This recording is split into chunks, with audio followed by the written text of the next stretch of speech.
ladies and gentlemen. We welcome you to episode number 70 of the Primetime Rundown right here on the Eastern Observer. Our show is presented to you by Black Cats NYC. Alongside my guys, Ian Schraier, Rob DeLuca, and Mike Szabo, I'm Joey Jarzynka. Just before we get into a few things, it looks as if that there might be a little bit of a different background here. Rob DeLuca, there's who put this thing nice here? Backdrop there. Who put this here? Where did this thing come from? How'd it get here? I don't know. Beautiful thing though to finally be matching my full-time co-hosts. Now we actually look professional in a professional manner. It's a beautiful thing. We love seeing it. Mike Szabo, good to see you again, sir. It's been a whole 4 days since we've gotten to see you. Actually, I think we got to see you. Yesterday. I think we got to see you. Wait a minute, we saw you all. I don't even remember. Tuesday. Yeah, Tuesday. Whenever it was, we get to see you all the time now. How are things with you, sir? Pretty good, going well. Same old. I love it. But yeah, ready to do another show. Lots to talk about. Always glad to be with you guys. Ian Schraier, well, we missed you today. Now we've got you tonight. How are things with you, sir? Just unfortunate I wasn't able to come on earlier today and record with Colin Stevenson of Newsday to talk about me and my fellow Ranger fan on the podcast here tonight, Mike Szabo's New York Rangers. But it was a pleasure yesterday to really get to know and talk Mets and baseball with Jack Ramsey of the Amazing City podcast, and just excited to have all of our viewers see the special guests that we had a chance to interview over these last 24 hours. But I want to know how and in which way is Rob getting this new backdrop between his house and his place in Seaside Heights? How is he getting it back and forth? Is he gonna break it down every single time that he has to move it? We'll cross that bridge when we get to it. I mean, why don't we just focus on the beautiful show we have ahead for everybody? First, Ian, Mike, and Joey had the pleasure of interviewing Jack Ramsey. So there's going to be a lot of New York Mets talks for the next 40 or so minutes, and then right after that, we're going to jump right into our NHL Metropolitan Division preview with Colin Stevenson, talk a little New York Rangers, and then of course we'll break down what we think of the Metropolitan Division. It really is just a beautiful show. Episode number 70 coming to you live, presented to you by Black Cats NYC. Be sure to download their album called Free Cake, which is out now. Play loud. Be sure to download it on the following music platforms: Apple Music, Deezer, YouTube, Spotify, SoundCloud, Amazon Music, YouTube Music, and Pandora. Also, ladies and gentlemen, if you are listening to us on Apple Podcasts or even Spotify, iHeartRadio, or Google Play, thank you. But for those that are watching us here on Blackjack TV or the Eastern Observer, please be sure to subscribe to us on the aforementioned iHeartRadio, Spotify, Apple Podcast, or Google Play Store. So all good things ahead there for us. Ladies and gentlemen, it is that time now. Let us get things started here with Jack Ramsey. Ian and Mike and myself had the pleasure of talking Mets with him all last night. It was a ton of fun. Let's get things started. The co-host of the Amazing City podcast and formerly at Metsmerized, Jack Ramsey. Jack, thanks so much for coming on tonight. How are things over by you? Things are going great. Things are doing well. Thanks for having me on, guys. All right, man. Absolutely. So let's get things started here in Queens and Mets world. And it's wild stuff. Obviously, Luis Rojas is gone. Luis Rojas is gone. The manager search is just beginning. There's Brandon Nimmo is going to be a starter there, obviously, from moving forward. Michael Conforto is going to be probably rejecting a qualifying offer from what we continue to hear. What's going on there? What do you hear with everything going on there in Willets Point? Yeah, I actually recorded my own episode last night, and I was talking to my co-host about it. It's really just a glorified dumpster fire right now. You have no general manager, no president of baseball ops.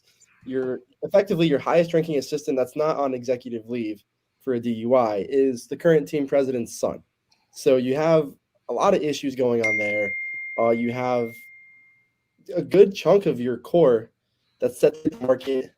There's a lot of questions over whether or not, the initial short list of executive candidates that included Epstein, Bean, and Stearns. There's questions over whether or not any of those guys ever took the opening seriously, I don't personally see David Stearns leaving Milwaukee. He's effectively baseball royalty there. He's built them into a perennial contender. And there's really no reason for him to leave. I know his contract is up next year, but I think we'll probably see something close to what happened with Eric Neander, where he has effectively used the Mets as leverage to get a new contract and a promotion. There's questions over whether Billy Beane or not is willing to uproot and move east or not.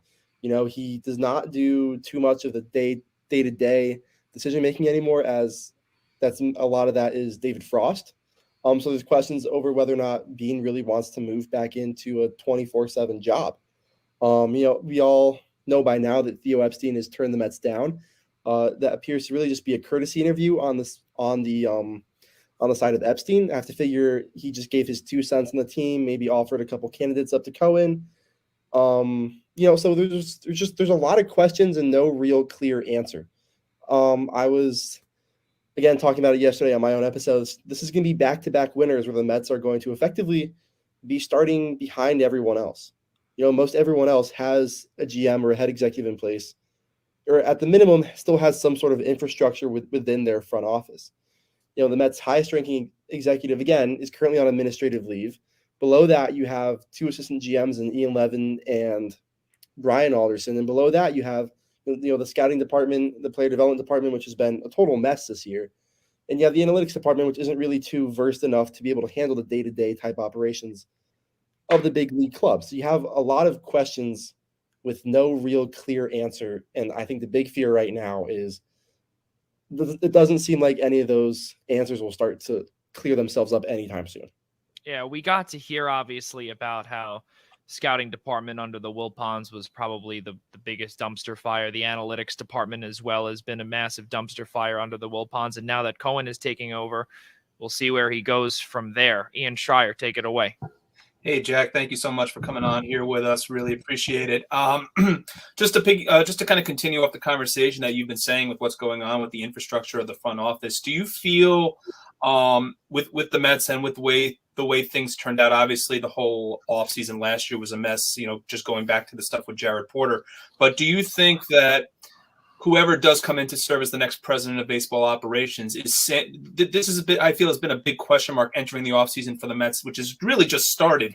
But is it that will Sandy Alderson in his position allow the next president of baseball operations to have the autonomy they deserve to make the day-to-day decisions for the team? I think he will. I think the issue right now that definitely scares some Mets fans is that you really do need someone in place in the off chance that you can't hire someone as quickly as you'd hope. And by default, that man is Sandy. So I think a lot of fans get that confused with Sandy still wanting to run baseball operations. I can promise you there's no one that wants Sandy to be out of the day-to-day operations of the Mets more than the man himself. He's getting up there in age. He really has no desire to be making those small picture moves of, even as simple as the 27th man in the doubleheaders. That's, down the stretch, that was a move that Sandy, Ian Levin, and Brian Alderson had to make because the Mets had no one in place. So they effectively looked at this whole season as, an audition for Zach Scott, and he shot himself in the foot. So we're back at square one again. But the contingency plan and the plan in place was if something goes awry, at the minimum, you have Sandy there to make decisions in the short term. We heard last year with the Lindor deal and all that a lot of the groundwork for that was laid down by Alderson himself and then handed off to Jared Porter. I don't think we'll be seeing a lot of that this year, purely because that's not the goal. The goal last year was the Mets knew, just purely because of the timing of the sale, even decisions of who got non-tendered or not, those were Brody Van Wagenen decisions. So the timing of the sale really messed with the Mets last year because they weren't able to really even start their search for a front office infrastructure until it was way too late. So Sandy, by default, the Mets had no other choice than to have Sandy Alderson, serve as a president of baseball ops in the short term, or else they weren't going to get anything done. They never would have gotten the Lindor deal done. They wouldn't have been able to get the Lucchesi deal done. Things like that. Whereas this offseason, the hope from internally from the Mets is to be able to have someone named and in place by the end of the World Series. There's a lot of different names floating out there. There's going to be names that come up that we haven't heard. Again, I heard from a couple people that the expectation is that Epstein referred a couple names to the Mets today. I have no idea who those names are, but it's going to be a longer process than a lot of people hope. Especially now as you see, Chaim Bloom beating the Yankees in the wild card, moving into the ALDS. There's a lot of revisionist history with that. It came down to him and Van Wagenen, and the Mets gave the job to the used car salesman effectively. So there's a lot of I think angst, around Alderson, and it gets even more heightened when you see a man who could be sitting in the job right now succeeding elsewhere. I think he should end up being executive of the year. He tanked the 60-game season, got the best player in the draft, won 91, 92 games, and won the biggest rivalry in sports in the wild card game. So I think there's a lot of misdirected angst and worry amongst fans right now, whereas there's no one that wants Sandy Alderson out of baseball ops. I'll say it again. There's no one that wants him out of that department more than himself. He wants to be able to focus on the business side of things, chime in when he feels like it or when he's called upon. But the fact of the matter is that can't be the case right now. They have no one in place. So until that gets there, which I think is why, conversations with candidates have already started as quickly as they have. I expect Billy Beane should interview relatively soon. I would expect Michael Hill to interview soon, Josh Burns. They should all interview relatively soon. I, again, fully expect them to have a new man by the end of the World Series. But, they can't be working with the expectation that they will right now, because they got behind last offseason, and you can't have two winners like that in a row. Jack, we saw obviously just as the season had concluded, we saw the Mets not pick up the option on Luis Rojas for 2022, and within the last 24 hours, we've also seen now basically the overhaul of the entire coaching staff, with the exception of a few names. The most notable being Jeremy Hefner, the Mets pitching coach, who was retained. Going back to Luis Rojas here for a second, do you blame? I don't want to say all the blame is solely on him. Obviously, there's a lot of blame to be passed around, but this team was in first place for 103 days straight. Do you blame him solely, or at least do you think he shoulders as much of the blame that he's getting for the second half collapse, or is there more to it that also maybe with analytics or wherever the blame may fall for the lack thereof of timely hitting, or just the lack thereof of the offense altogether this season? I think there's a lot of blame to go all over the place, more so than you'd expect for a team that really did look like a legit contender for most of the year. I think he definitely shoulders some blame. Without question, some of his in-game decisions were questionable at best. I don't think you can entirely blame the struggles of some key contributors that we expected on him. I think that's more so a reflection on the fact that the Mets tried completely swapping their hitting approach within a month into the season, and then from there, most of their key contributors got hurt for a long term shortly after the Mets made the switch at hitting coach. So there was a lot of different issues, even like the player development staff, guys that you expected to kind of take a big step forward, whether it be Dom, Davis, McNeil, they just didn't, plain and simple. The role of the manager is diminishing year by year. Some teams' managers are handed lineup cards. It wasn't the case completely for the Mets. The Mets have a very smart analytics department, from my understanding. It's well respected. It works in conjunction very well with their scouting department when it comes to the draft, and with their player development department when it comes to prospects in the major league roster. But the issue is that their player development department was not as strong as it should have been, or not as strong as you had hoped. So you see guys struggle. I think the most important role for a major league manager, in 2021 and beyond, is being able to command the team and command the clubhouse. And I think he did that about as well as we could have hoped. You can only ask so much out of a team and a manager when you have to run out Wilfredo Tovar, Khalil Lee, Pat Mazika, Cameron Maben. You can only ask so much, but you can also make a legit case that was their best run. That stretch where they had the replacements going, that was their best stretch of the season, which is mind-boggling. But I think you have to give Rojas a lot of credit for that. It's very easy for these guys to come up as replacements, and for the players already in place just to give up and throw their hands up. You have to keep in mind at the same time, this is when Francisco Lindor was still struggling to hit 175. So it was just a total night and day switch that really kind of came out of nowhere. You start to get the key cogs in your lineup back and nothing happens. And the team just starts to get worse.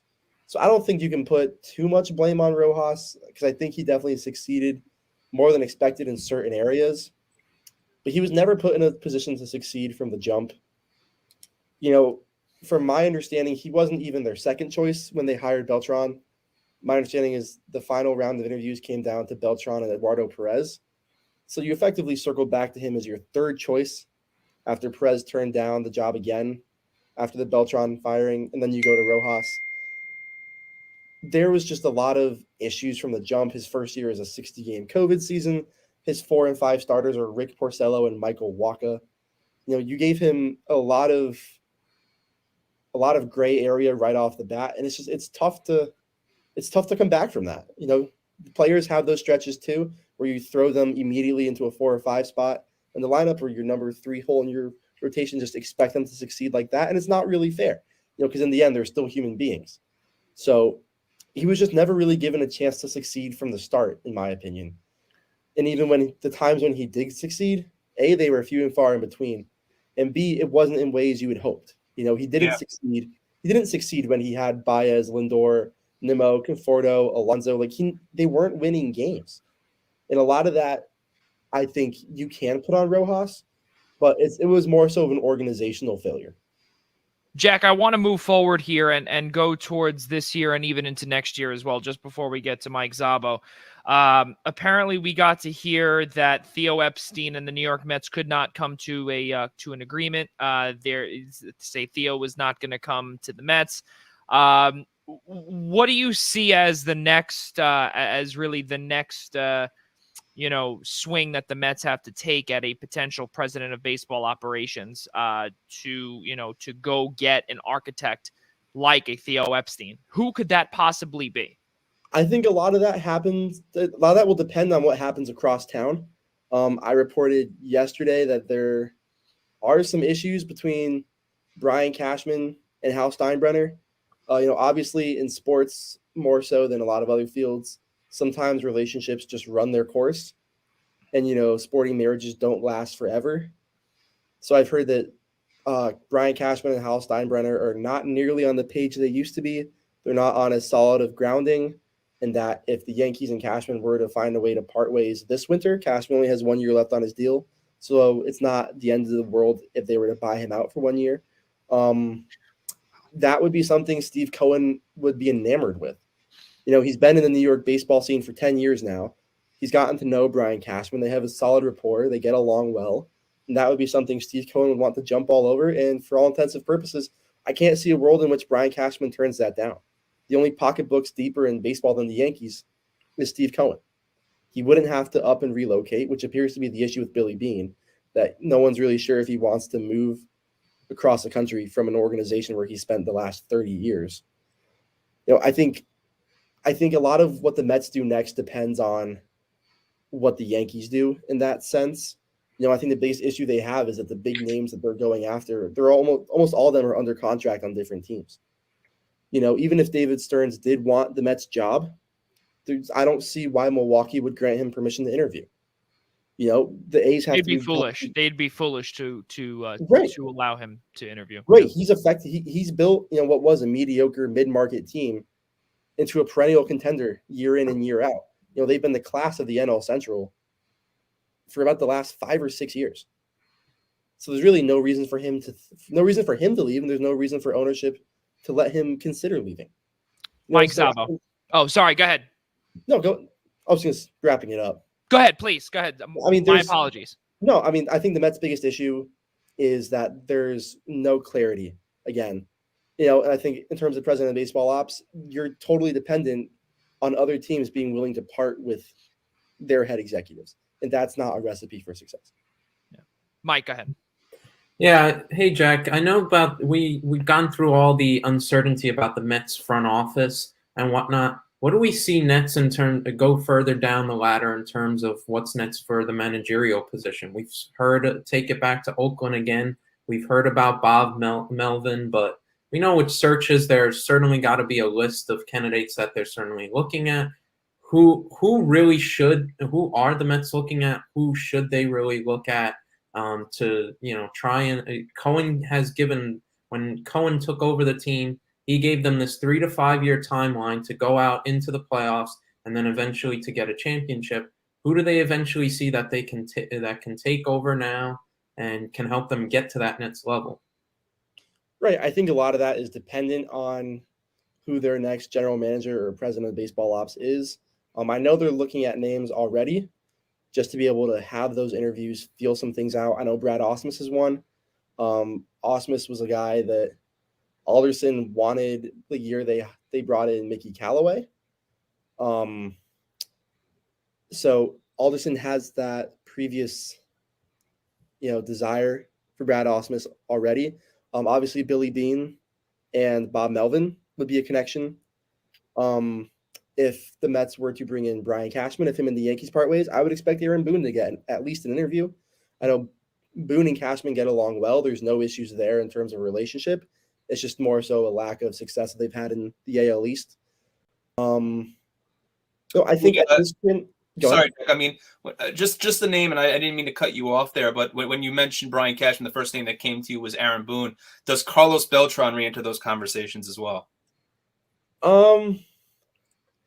I had heard about a year or so ago that as of that time, the only real way Beltran would get back into coaching would be if he came in under an Alex Cora staff, or if you were able to go somewhere other than a major market New York Mets team.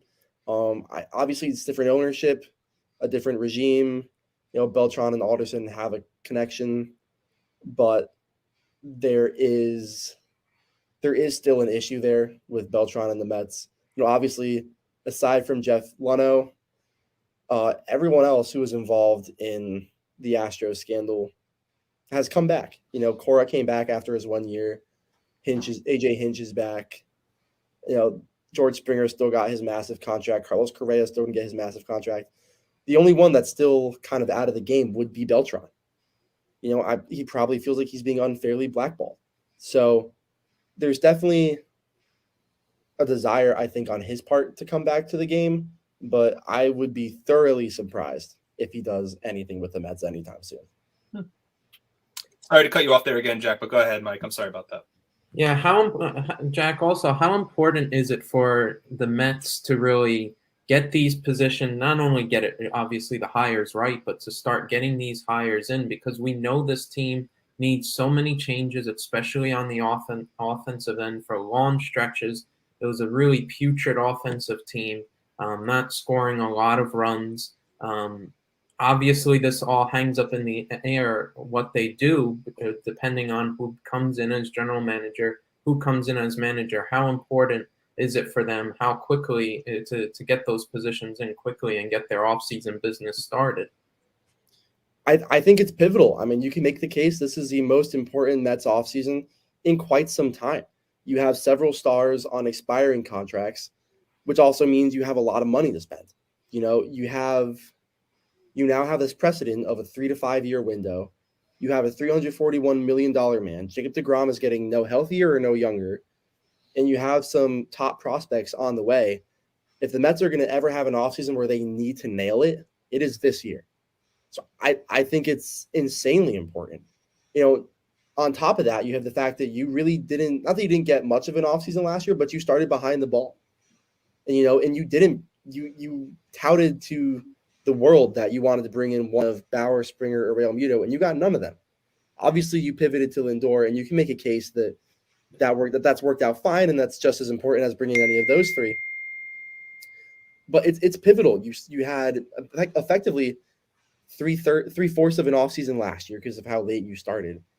And this year, you failed to re-up or re-sign any of your big impending free agents. We saw a trend start in the game 2, 3, 4 years ago of teams locking up their young players through their arbitration years and through the first couple of years of free agency. The Mets didn't get in on that at all. And they have several prime candidates. They could have done that with Strowman, with McNeil, Conforto, Alonso, Nimmo. You could have done that with Wheeler, with Syndergaard. So now you have so many big names and important pieces set to hit the market where if you don't play this you don't play this offseason correctly, you could be looking at a 70, 75 win season. You know, they have a lot at stake in the next 4 or 5 months. And more so than they have a lot to gain, they have so much to lose. Because if you let these key names walk out the door, you're staring right back down the gutter, and you're looking more like a 2009 Mets team that has that has some big names on it and clearly some pieces that know how to win and that can be pieces on championship teams, but you have nothing else around them. Well, something that I want to bring up here is Marcus Strowman, because he now obviously has, of course, according to our good friends at Spot Track, he is a full UFA this year. He had a qualifying offer that he accepted this year, playing on an $18.9 million contract. There was some chatter that, he might go back to Toronto. Quote, definitely open, definitely keeping his options open. Now also Noah Syndergaard is also a UFA as well. You bring up, Jack, about how this team could potentially be in the range of another 70 to 75. Let's expand it. 70 to 80 team or 80 win team. That's not going to cut it for Steve Cohen. That's not going to cut it for New York Mets fans. There's a lot of help out there. Who could the Mets potentially bring in just by looking at the free agent market right now? I think the first couple names that will stick out, Robbie Ray. Obviously, the Mets, with Joey Lucchesi being set to miss all of next year, and with David Peterson really not doing too much of anything to convince you he's a legit rotation piece this year, I think Robbie Ray is definitely a name that can interest the Mets. They're not too heavy on lefties right now. Rich Hill's an impending free agent, so they don't really have a lefty in their rotation that you can look at and pinpoint as the dependable type of guy. I think Starling Marte would make a lot of sense for them. Brandon Nimmo definitely took some steps forward in center field this year. But, defense is very volatile at times, especially for center fielders. It comes and it goes. And Nimmo's a much safer bet in the corners, especially if Conforto leaves. I think Starling Marte would make a lot of sense. I think they're going to need to bring in a couple more bullpen arms. Obviously, you're going to have a departure of Familia. After seeing his heartfelt post on Instagram, really makes you think that his time in New York is done. You have some important bench pieces set to hit the market, like VR. JD Davis openly said he's not sure if he's coming back. He could be staring at a non-tender. I think one of the more appealing parts of the open executive spot for the Mets is you're going to have a boatload of roster spots to work with. So you're going to have so many pieces you can go and bring in and a lot of money to spend. But the question is whether or not the Mets go for more of a quality over quantity approach, or if they go for a quantity over quality. I think we kind of saw that this year, that they went superstar hunting last year, but didn't really fill out around the edges. It felt like they were really missing a couple of solid bench pieces. I'll go back to the 2015 Mets, like a Kelly Johnson and a Juan Uribe. They didn't really have too many reliable bats off the bench that can also come up with a solid approach off the bench. You didn't really have those. You can make the case that VR was supposed to be that, but they didn't have the depth for that. They didn't have the sustainability for that. Once JD Davis went down, VR ended up playing 100+ games. That was probably never in their plans. And Kevin Pillar wasn't anything nearly what the Mets had hoped he would. Well, unsurprisingly, was not what the Mets had hoped he was. So I think they're going to have to go a little bit more so a quantity approach over quality, which is where I think a Robbie Ray comes into play. I think they'll look heavily in the trade market too. I wouldn't be surprised whether they bring in Billy Beane or not if they look at a Matt Chapman. Yeah, he would make, I think, a load of sense for them. I think he has 1 year left on his deal. I think he's a free agent after next year. It could be another situation where, like a Lindor, where they bring him in and try and lock him down before the season starts. Even maybe a veteran guy like a Justin Verlander, kind of the stick in the back of the rotation, understanding that he's not what he used to be, but he still should be a solid and dependable major league starter. I would say Max Scherzer, but he's made it clear that he does not have any desire to play for the Mets doesn't really have any desire to come to Queens. I think they might go out and look for a platoon catcher. I think it's kind of clear that James McCann is not an everyday guy, and his best years were when he got to split the time. The Giants are always open to moving pieces, so maybe a Darren Ruff makes sense to bring in as a platoon piece. They're going to have a lot of roster reshaping to do from the top to the bottom. I think there's an argument to be made that they need star power and they need to fill out around the edges. They need those. It really felt like at times this year, especially down the stretch, they played with 24, 23-man rosters because Albert Almora was borderline unplayable all year, but he still occupied a roster spot. You had some guys in the bullpen that you just did not want to go to. Brad Hand, his ERA might have been not terrible, but that dude, it felt like he let every other runner he inherited score. So they definitely had some guys that felt like they were borderline unplayable. Whereas, the teams that they've had before, even the 2019 team to a certain extent, it felt like they were a legit roster that was 25 guys deep. So they're going to have a million questions, and they need to build more depth. Their depth this year, I think, was kind of shown to not be what we thought it was. It's kind of a big piece coming in. I remember joking about it with one of my friends who covers the Syracuse Mets for Syracuse University, joking around that he was going to get to see, a AAA East championship. But even then, the depth they thought they had wasn't great. Brandon Drury was the only real guy who kind of came up and was able to make an impact at the major league level. So they need to build on depth. They need to fill out their roster, and they need to add star power. I mean, plain and simple, they're going to have to turn over probably at least half of their active roster. Wow. Assuming that's in a case where you don't bring all their guys back. Obviously, if you're somehow able to bring Conforto, Strowman, Baez, Syndergaard, Loop, all them back, if you're able to do that, then it's less so. But assuming that's not the case, which I think is pretty likely, purely just by a number standpoint, you're going to have to turn over a good chunk of your major league roster for a second year in a row. Now, I want to ask this. You brought up Robbie Ray's name a couple of times here on our segment, and Jack, the big thing to me is that last year the Toronto Blue Jays opened up their wallets, and Mark Shapiro had come out publicly and said that we need to really get this major league roster up and going, and on top of it too, Randall Grichuk is really not this this big guy that we thought he was out in St. Louis. We're going to open up the wallets now. Rogers Communications, who owns the Toronto Blue Jays, they're going to finally say, okay, we're going to open up our wallets. And they made the trade for Robbie Ray last year. They signed George Springer. They're going to be signing probably, they're going to have to open up the wallet soon to Vlad Guerrero, Kevin Biggio. George, we brought up George Springer already. So many other pieces. Now, it would almost mean like for a Marcus Stroman or even a Robbie Ray that you brought up, it would nearly be a tug of war, because if this team now is willing to open up their wallets moving forward, and we saw they were just a couple of games away from getting that wild card 2 spot. How much, if you're Steve Cohen, how much do you say, okay, we're going to give you the rope so much in terms of writing out that blank check? How much is the maximum to get a Robbie Ray type guy on your roster? I mean, overall, I wouldn't be shocked if the Mets go into next year with a $300 million payroll or something pushing it. 300. Here's a fun little anecdote for you.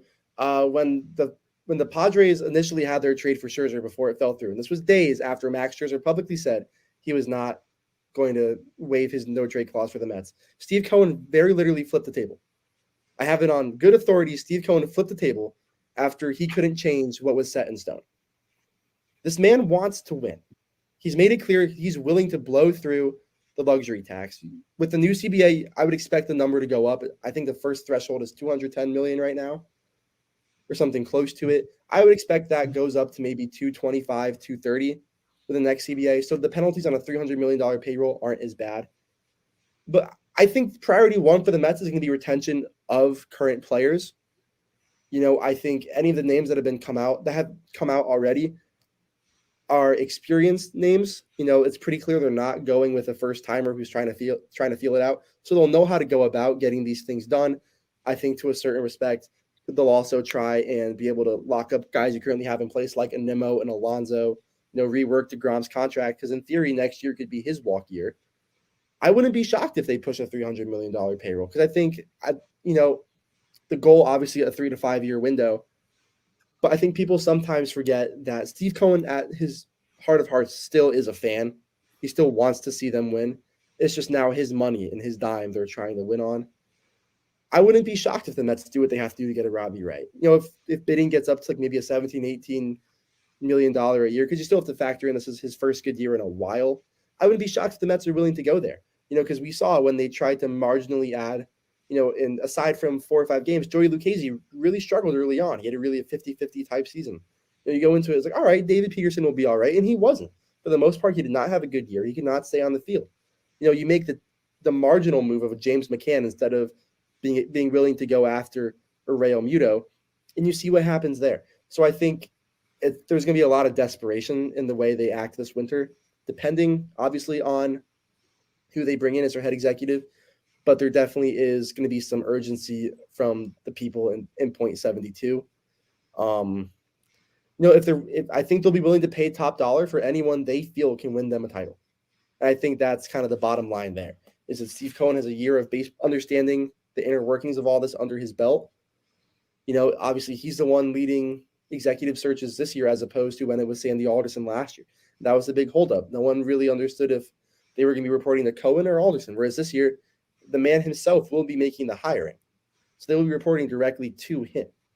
So I think he has a better understanding of how the whole bigger picture works, and he'll be willing to do what he has to do.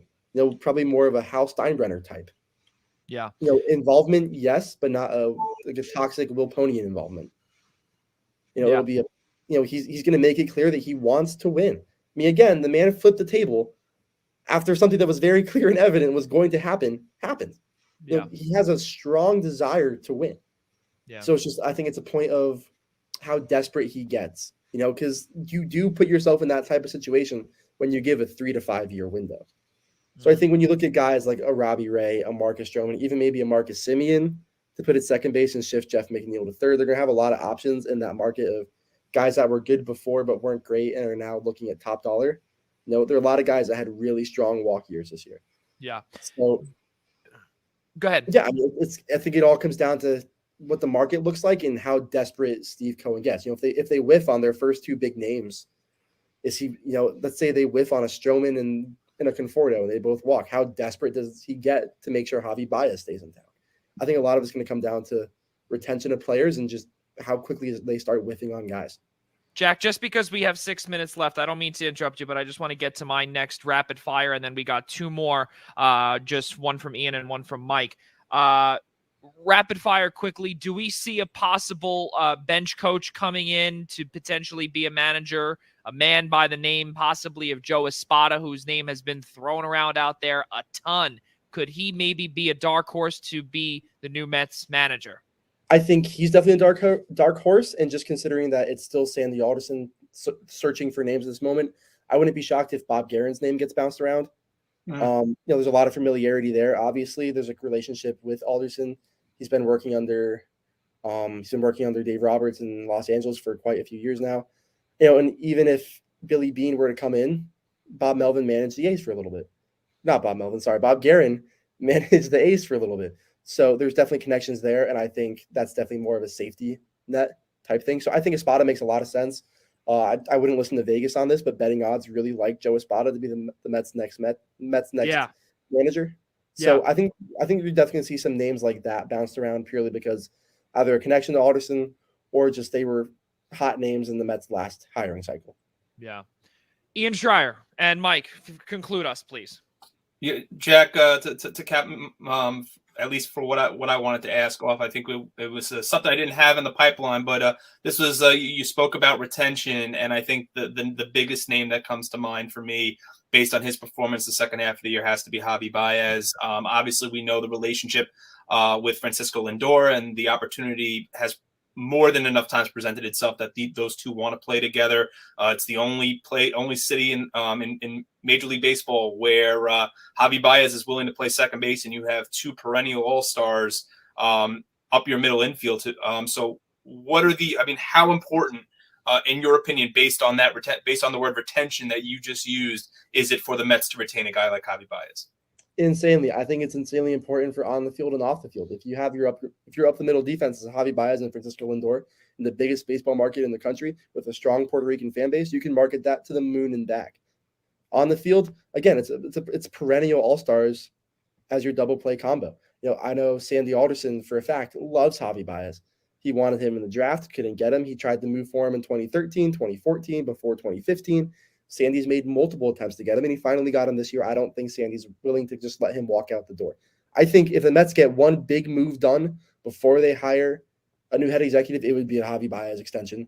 I know when they brought him in, there was obvious optimism between Alderson's infatuation with him and Baez and Lindor's relationship. There's a lot of optimism to be able to get a deal done. Obviously, he drove up his value, so it's more of a we'll have to wait and see type thing now and what the market sets him at. But I think it should be priority number one. Mike Zabo, go ahead. Well, Jack, you talked about retention, but who else do you think they may bring in? I know in the corner infield spot you talked about maybe looking at Matt Chapman, God forbid, Billy Beane, and that connection comes in. Do they go? There was a conversation. Do they go and try and bring back the Cub connection and bring in Chris Bryant in there?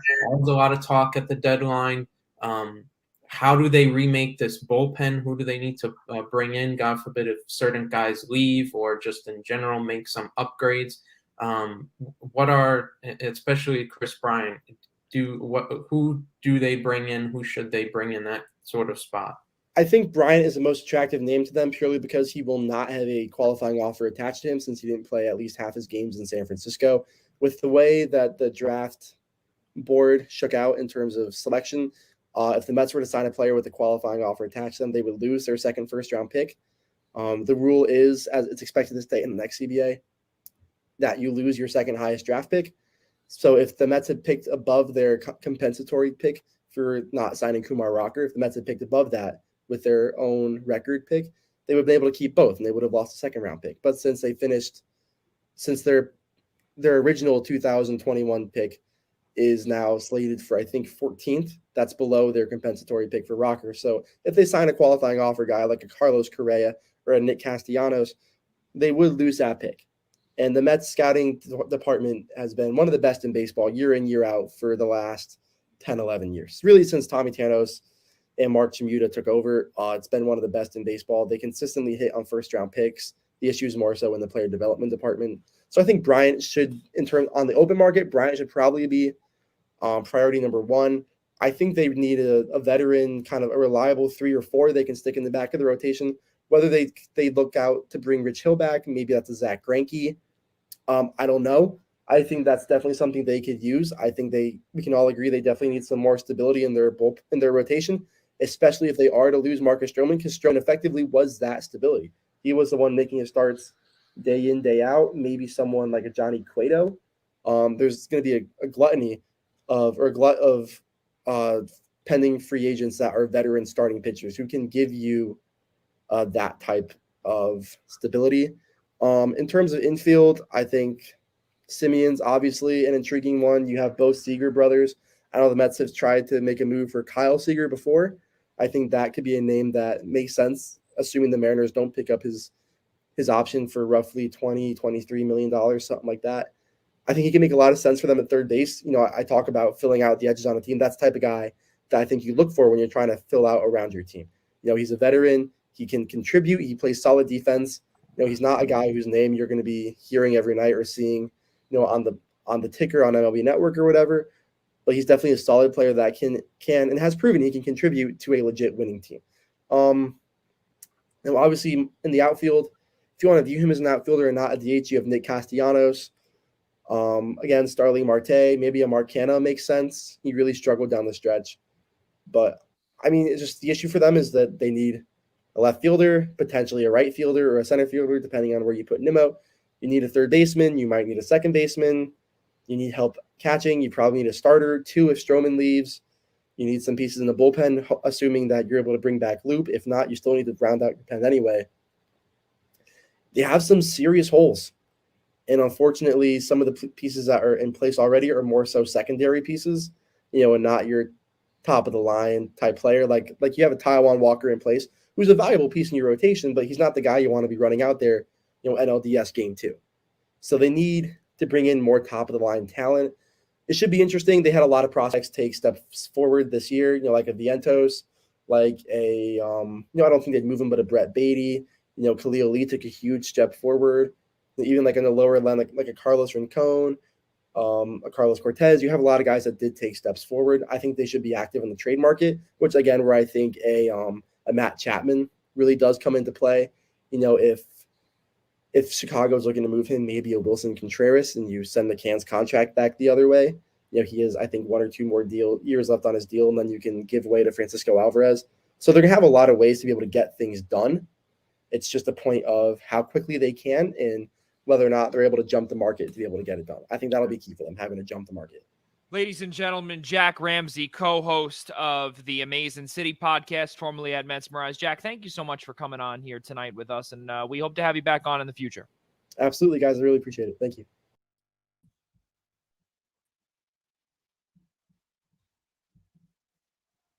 It's definitely, well, fellas, there we go. It was a good night with Jack for sure, and something that really stuck out to me there was, I think the James McCann thing that Jack brought up. I don't know if I can fully agree with that. When you sign somebody like that, there's no one that's going to take that off the Mets books for sure. I don't know. I think that this is exactly what we were talking about just a few moments ago off screen. This is exactly what Ian said. This is the year that Steve Cohen has to make moves, because if he doesn't, he might just lose this base and he might be considered the next Wilpon. I mean, is that too much to say, Ian? I don't think we'll ever look. I mean, if you want to go back to 2000, the offseason for the Mets, and I'll make this quick because I know we also have Gallant to get to as well. I'm looking forward to that conversation.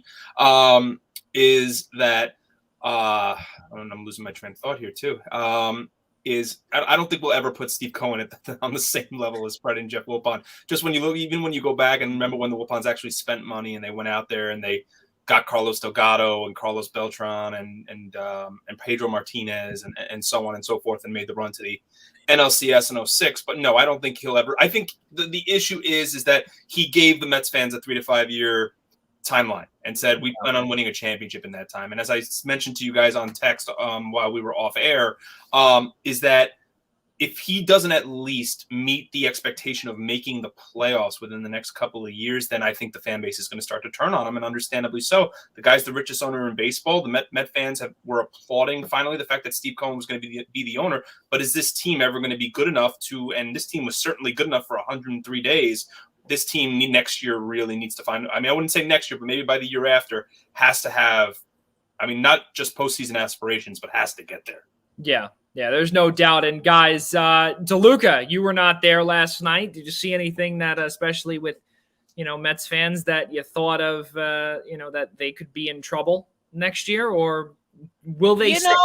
And just before I get to you, this is something else that also was said too, is that 70 to 70, or I think Ian, we said this last night, 70 to 80 wins. Yeah, could be that range where we could see it again. It's very feasible, Joey. Very feasible. I mean, look, they came in this year. Their over-under, I think, was 90.5. Yeah. And that was because they went out there. They traded for Lindor. Obviously, if Baez had come here sooner, then that number would probably be even higher. But that number's got to be way lower next year. I mean, right now they have and Jack alluded to it. They have so many holes to fill. Third base, second base. I mean, where do you move McNeil to? What are you doing in the outfield? We know they're gonna QO Conforto and he's gonna decline it. So is he gonna go elsewhere? You can't with the year Dom Smith has. You have to try to find upgrades in the outfield. You got to now try to find another upgraded catcher because James McCann sure is not doing it, at least not offensively on a consistent basis. And then what's with the health of the starting rotation? And now you have to decide what you're doing with Strowman. There's just way too many question marks. This team has to come out strong out of the gate. This is one of the biggest off seasons, at least maybe the biggest off season yet for Steve Cohen, but one of the biggest I can recall for the Mets in a long time. Rob DeLuca. Yeah, I think Jack, made a lot of points there. I think he really tried to pave it the way as best as he could, paint the picture as best as he could, because there are a lot of things for the Mets to fix, and there's a lot of questions. Who's going to be the next president of operations? What managers are he going to bring in? And there's a lot of names out there. So it's going to be very interesting to see. It's going to be very interesting to see. I know there was a lot of mention. They kind of did a little crossover of the Yankees there, mentioning Brian Cashman and Aaron Boone right there. Yeah. So, I mean, look, I would call it unlikely, but, you really never know. Very unlikely. I would say I would call it very unlikely. I don't think Brian Cashman's going anywhere, as sad as it is to say. But nonetheless, I think Aaron Boone could very well much be an option. With Aaron Boone's contract up, the Yankees could very well just part ways. So therefore, he becomes an available name. And there's just there's a lot left there was a lot left to be desired if you're a Mets fan. There's just far too. I'm sure Ian couldn't agree more. Yeah, that there was just. And right now, you're in first place for 103 days. You're up 5 games in late June. Granted, you had a horrible stretch of your playing, and I don't want to sit here and vent again over the same stuff I've been venting for 3 months, but 33 games in 31 days, most of them, I would say 30 of them had to have been against the division, had a chance to step on the division's throat. And you finished the season almost 10 games under 500. So yeah, I mean, well, Ian, do you really want to vent, or would you prefer to? I've grinded my gears way too much on the Mets, but there'll be a lot more grinding if this team is not active right off the bat in free agency. Mike the Zabo. only team in Major League Baseball history to be in first place for over 100 days and finish a season with the. All right, I'm officially now walking away, Mike Zabo. What a disaster! What a disaster! Go ahead, Mike. I think the interesting part of the interview is that I think he did a really good job emphasizing the point about the front office and how much. A lot of that is up in the air, that the Mets need to figure that out. First off, I have way too many Mets fan friends. I need to get more Yankee fan friends in my life, honestly. I know way too many Mets fans, and honestly, it's with every team. They talk about, oh, we should get Chris Bryant, we should get this, we should get that, and do this and do that. Hello, you don't even have a general manager and a manager. Everybody's being so naive and not acknowledging this fact. And then you're going to wind up 2 months later, you lose out on Chris Bryant or you lose out on Nick Castellanos, all these names people are mentioning. Why? Because you took too long figuring out a general manager and manager. But Mike, I do agree. I do agree with Jack, though. I think that they will have somebody in place, at least in the president of baseball operations role, which is the most important role in the offseason by the World Series, if not at the end of the World Series. Yeah, but I think they will. But that's what I think fans aren't giving it enough attention, that they're jumping right away to what holes need to be filled. And a lot of that depends on who comes in, because they don't have decision makers for that. So I think it was great that he emphasized that part. Yeah. Yeah. Well, guys, let's keep on moving forward here. We had a great chat, Rob DeLuca and myself, with Newsday's Colin Stevenson. He covers the New York Rangers for Long Island's Newsday, and we got a chance to chat with him early on today. Take a peek. For the New York Rangers, covering the New York Rangers for Newsday. Colin, thank you so much for joining us here. How are things by you? Things are great. We're getting ready here for the final preseason game, which will be Saturday against the Islanders in their Bridgeport arena, which is where their farm team plays. It's it's a cool little arena. I enjoy that trip every year. I get up there. It's a nice 7,500 seat arena, just good sight lines. It's really fun, and the Rangers have had a good preseason. I think. The first couple games, they basically had 2 teams, and so they were playing a half a team in each. Did some experimenting in the middle 2 games, and in these last 2 games, I think they've cut their squad down to, basically the squad that we're going to see on opening night. And actually the game they played Wednesday against the Devils had everybody in the lineup except for maybe 2 guys. Saturday's game against the Islanders, there may be a couple of guys that don't play, but for the most part, it's going to look a lot like the Rangers look in the regular season. Everything's good so far. Good. I'm glad to hear that. Now, Colin, I'll tell you this: I am an Islanders fan, so I will say, okay. And Rob DeLuca putting that right out there. Putting that right out there, are you? Rob DeLuca over there is a Devils fan, so got a little, just all over the place. And of course, our good friend Ian Schraier, who's not here, is a diehard Rangers fan. But we did have a couple of questions that he did write for us. He says, "Thank you very much, Colin, for coming aboard here. And this question exactly from him verbatim is, what does Gerard Gallant bring to Broadway? Obviously, you had some experience with Quinn, as well as the previous coaches as well. What does Gerard Gallant bring to Broadway? Honestly, I think the biggest thing he brings is credibility. Look, I mean, I started covering the Rangers right about the time when the rebuild started, right? You're familiar with the whole story. I mean, they sent out a letter in February of 2018, and that's right about when I started covering teams. So I've been there for every step of the rebuild. Yeah. When they hired David Quinn, it was with the idea of, let's go get a guy who is going to, we're going to have a lot of young players coming into the lineup. Let's go get a guy who's experienced working with young players. So they targeted a college coach, and they got David Quinn out of Boston U, and they had him behind the bench because they felt like that would be beneficial to their young guys that they were going to bring in. So they had guys like Philip Hedl and at the time Elias Anderson, and they knew they were going to be incorporating younger guys. Kakpo came the next year, and so they wanted an experienced teacher who could, show these guys the ropes. And, I actually thought that he did quite the job that he was expected to do. They also wanted a communicator, a guy who could stand up for the team and speak for the team and get the message out that needed to get out. And so he did his job as, that he was hired to do. And then now I think what's happened is he was there for 3 years. The team's built up. A lot of these young guys have developed. And now I think the team is ready to take the next step, which would be into the playoffs and beyond, right? And so, I would have thought it would have been interesting to see if Quinn could have transitioned from being the developmental coach to the guy that takes them into the next step. But, management decided to do it a different way. They removed Quinn and they bring on Gerard Gallant, who, is a guy who recently coached in the Stanley Cup Finals and was recently coach of the year in the NHL. And the guy just brings, just credibility like you wouldn't believe. I mean, there's things that he's asking the Rangers to do in this training camp that everybody's buying into and doing, that David Quinn, I believe, was trying to ask these guys to do the same thing last year and the year before, and they weren't necessarily wanting to do it, but they'll do it for Gallant. So I mean, that's what that's what you get, that's what you pay for, and we'll see. I mean, I don't know that he's not a disciplinarian or he's not a hard guy. I don't know if he's a player's coach necessarily.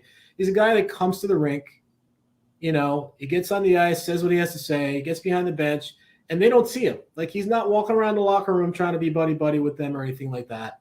He comes, it's all business, and I think they appreciate it, and they've all bought in so far.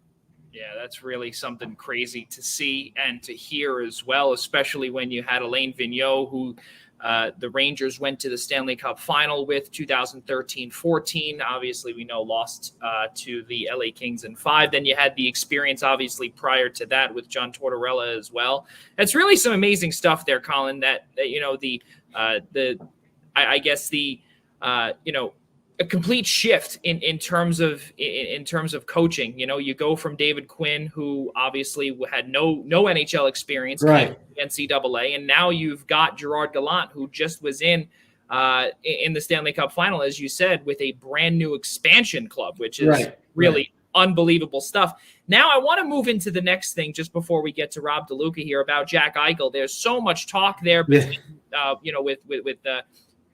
Now there is a quote unquote second team that no one is really talking about now, as reported from Darren Drager, saying, that some of the records have been released a little bit here and there. Some the Sabres don't want to give him the surgery that his camp wants him to get.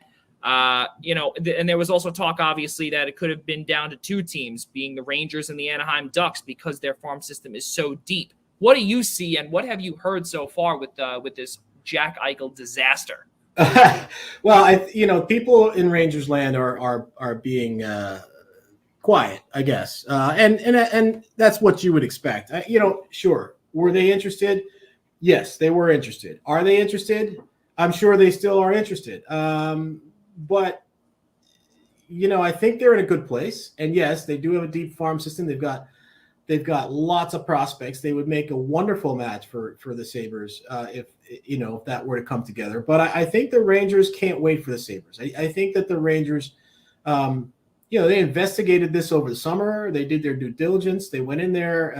I'm sure that if they would have been very interested to see what it would take to get Jack Eichel. But some of these prospects that Buffalo would want to ask for, are poised to do some nice things, I think, this season for the Rangers. So I don't know that – I think the Rangers would be dealing from a position of strength. Let's put it that way.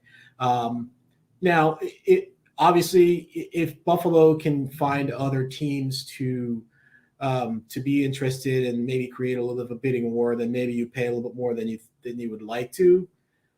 But I think that they'll be in it, and I think they'll investigate. But I just don't feel that the Rangers feel the need that they have to go get this guy. I think their team is decent.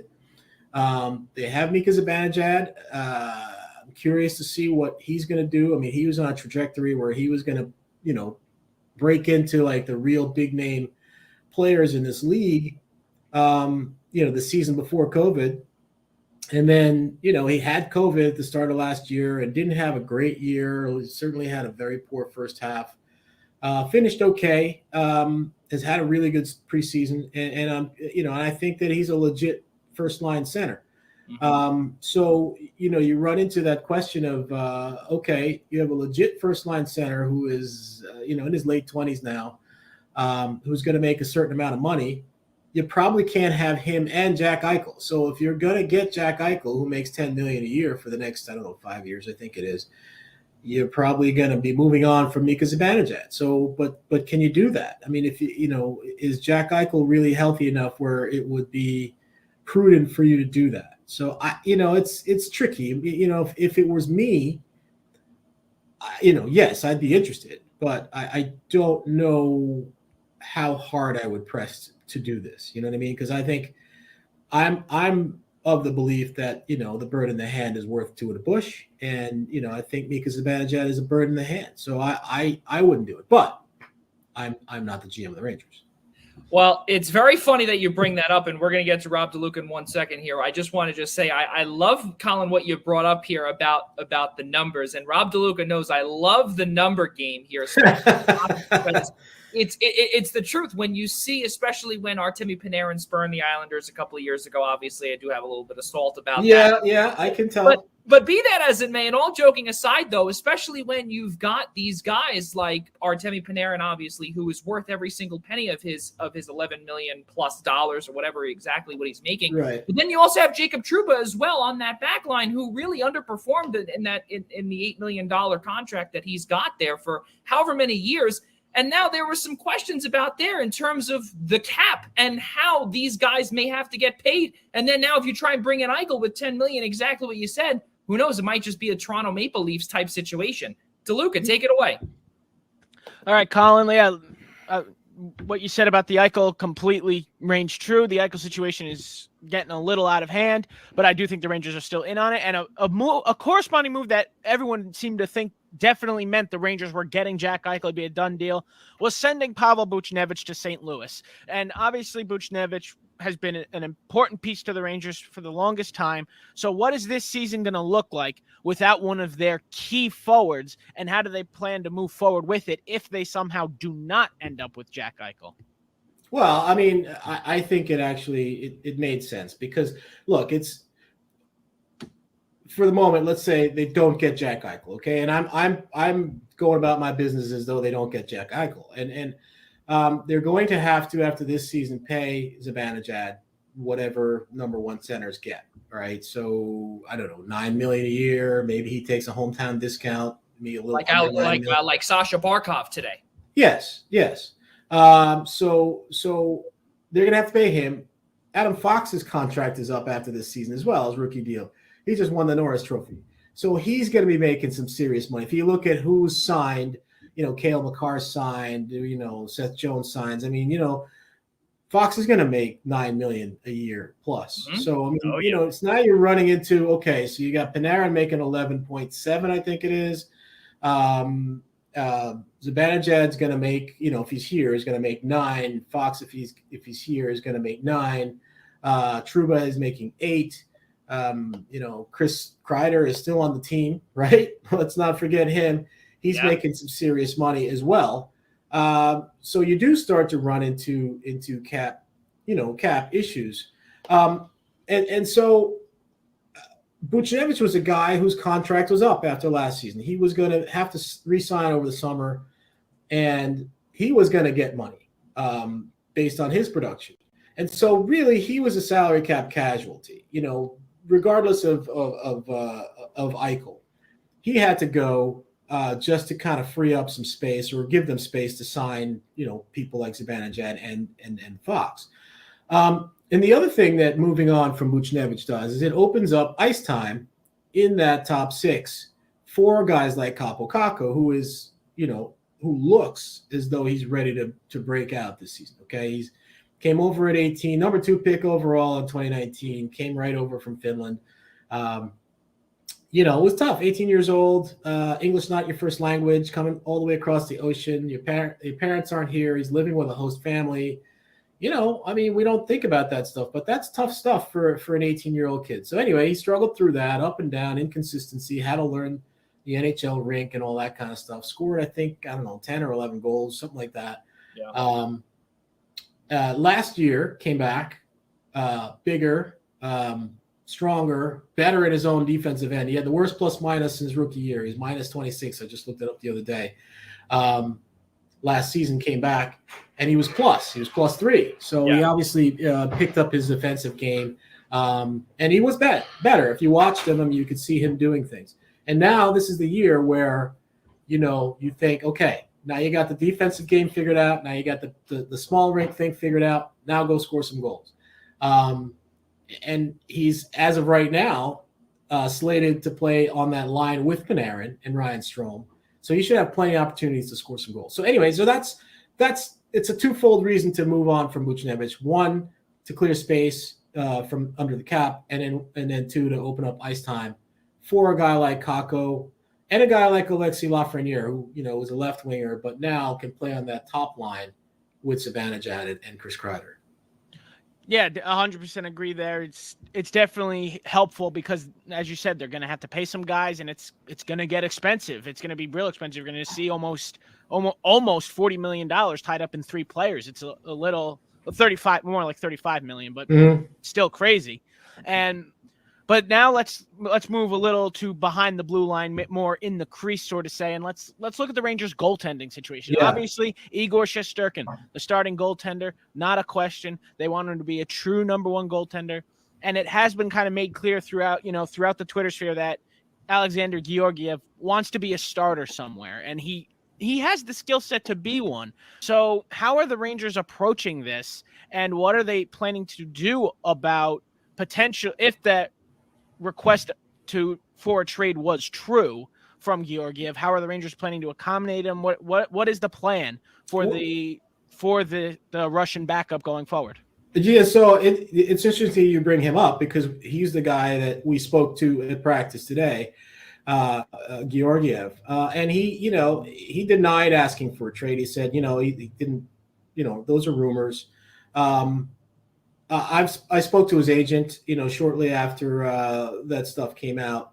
I don't believe he asked for a trade, but I think what the agent did suggest to me, and it makes perfect sense. This is a guy who would like to do more than he's currently penciled in for, right? I mean, he's 25 years old. He would like a chance, at least, to compete for a number 1 job, and we're not sure if that chance is going to exist here with the Rangers. So I think he won't say it publicly, but I think, not too far deep down, if he had a chance to be traded somewhere where he could compete for number 1 ice time, he wouldn't mind. But, all of that said, Gerard Gallant has been, very careful during this training camp not to say that Igor is the number 1.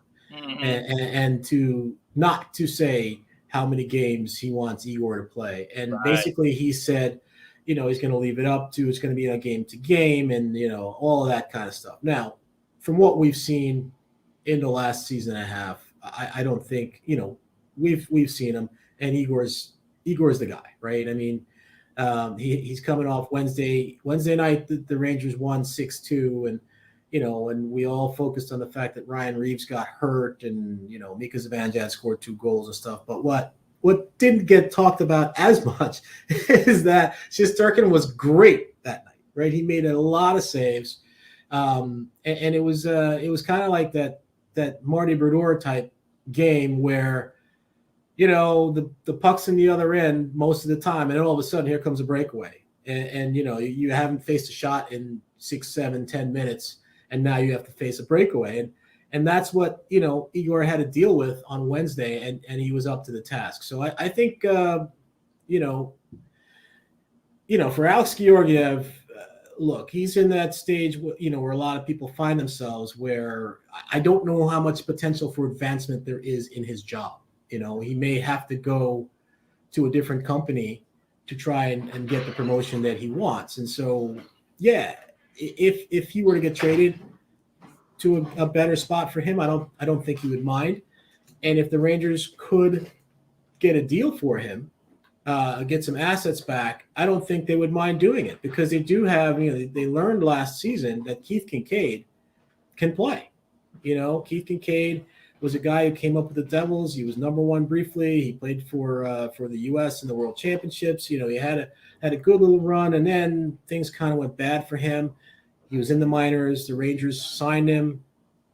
Shesterkin got, signed him to be their number 3 goalie. Shesterkin got hurt, missed a couple of weeks last season. And Georgiev came in, didn't seize the job and really run with it, sort of stumbled a little bit. Kinkaid came in. Kinkaid played well. I would argue that Kinkaid was probably better than Georgiev. So they know that Kinkaid can play. So if they move on from Georgiev, they know they have a guy that can step in and be the number 2, and it won't cause them any great difficulty. So yeah, I mean, I think if a deal could happen, if they could get something back, they would do it, because again, Georgiev is not making a minimum salary either. He's making, a reasonable amount of money. He's not breaking the bank, but he's making $2.5 million. So if you could exchange that, move that $2.5 million off your books, it gives you a little bit more room again to work with. So, Colin, I want to just piggyback off of that, because I want to ask one more question before DeLuca closes us out, if possible, if that's okay with you. Of course, yeah. Okay, sure. So now that you brought up about, getting these assets back, we got to see Joe Sakic in Colorado deal a first-rounder over to Arizona for Darcy Kuemper. Could that possibly be could he command a first-rounder? Could the Rangers, or excuse me, let me rephrase. Could the Rangers go out and ask for a first-rounder from teams and maybe not have, the other side of the phone get hung up on them? Could they do that? You mean for Georgiev? Yeah, seriously, yeah. Especially because when you're looking at that, and he does have the skill set.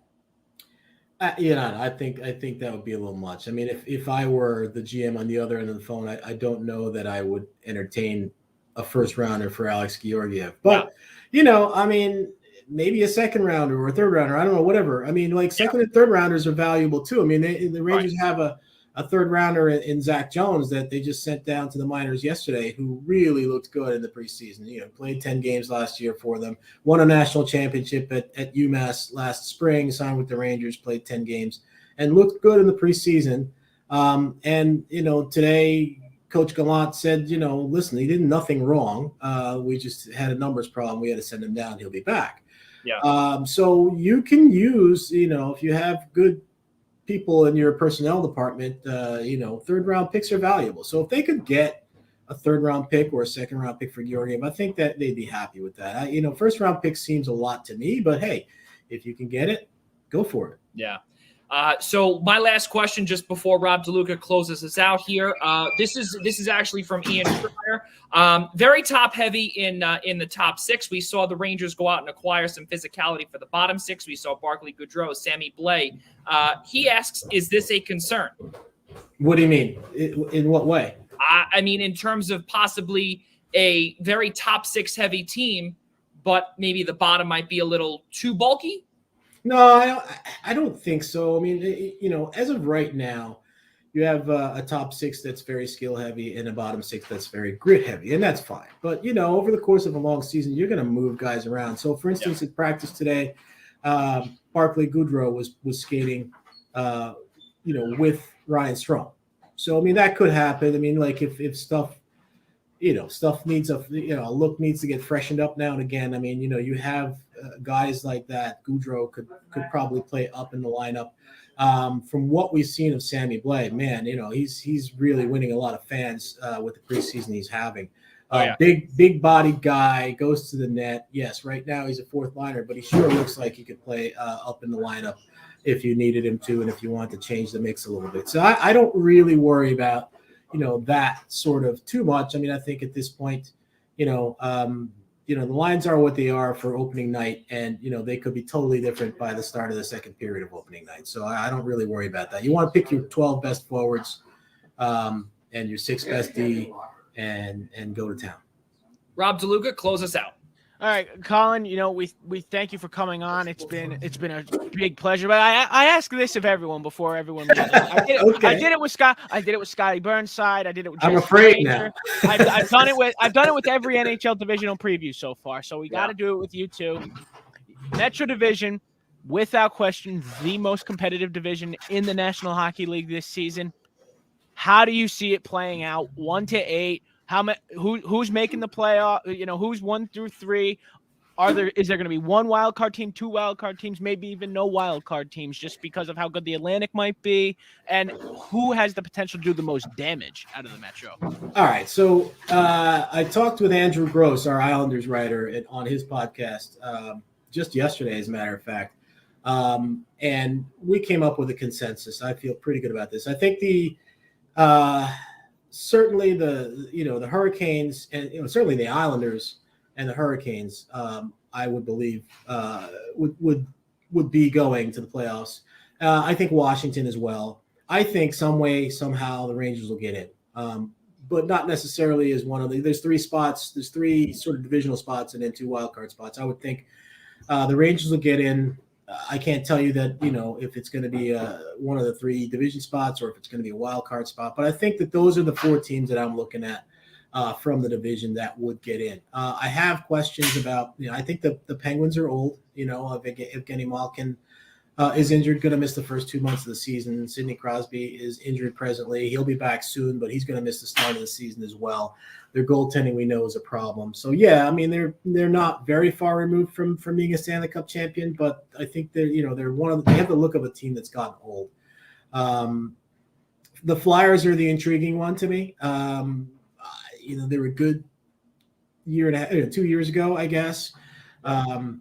Last season, not good, although I give them something of a pass because, they had COVID issues. They were shut down for a couple of weeks because so many guys on their team had COVID. And, I think you just can't fairly, judge them. Although I do not believe in their goaltending, in Carter Hart. And they went out and got Martin Jones to back him up. And, I don't believe in either of those guys, really. I mean, I know a lot of people jumped on the Carter Hart bandwagon early. I was not one of those. He's got to show me more. So, I'm not saying he's trash. I wouldn't do that. But I still think he has to prove it to me. So I have questions about their goaltending. They also look old. Kevin Hayes, our pal from ex-Ranger, is going to miss the first 6 weeks or so of the season. So that's not going to help them. So I have my questions about them. I think the Devils are coming. They're really coming. They got a lot of young talent. I don't know that they're ready yet. And then, so if you look at the other division, Tampa's in the other division. So that's, they'll be there. Florida, I think, will be there. Boston will be there. And Andrew Andrew convinced me that Toronto's going to be there too. So, okay, Toronto's going to be there. I have my questions about Montreal. Montreal was literally the last team into the playoffs, this summer. And yes, they had a nice run. They got to the finals, but they were the last team in, and they came out of the weakest division. And they don't have Carey Price for who knows how long. So, And then you look at the rest of that division, you're talking about Ottawa and Buffalo. And so that's my 8 playoff teams is Washington, Islanders, Carolina, Rangers, Boston, Toronto, Tampa, and Florida. Those are my 8 playoff teams out of the East. And, do you see any of those Metro teams maybe making a little damage, a little bit of a run there? Or? A little. Well, the Islanders are a team that's built to go deep. So I don't know that wouldn't be a surprise to anybody. I don't think Washington would be a surprise to anybody because they do have, Ovi.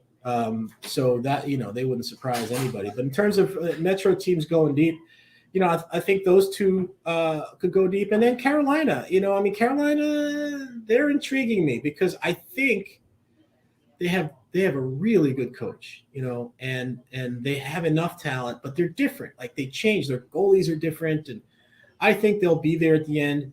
And so if you're looking for a surprise team that could go deep where people are maybe not looking for a team that's going to go deep, I would pick them as the team. If not the Rangers. I think the Rangers have a lot of talent. Don't sleep on the Rangers. I think they're going to get in. Mm-hmm. And if they get in and they realize, hey, we can't just be happy just to be here, then maybe they could surprise some people too. But if you're looking for somebody in the division that can go deep, obviously the Islanders, obviously the Caps, but watch out for Carolina and the Rangers as well. Yeah, there's no doubt. And also Rangers' good friend Andy Ranta as well. Colin Stevenson, ladies and gentlemen, reports for the New York Rangers for Newsday. Colin, thank you so much for joining us here, and we will hopefully have you back on later on in the season.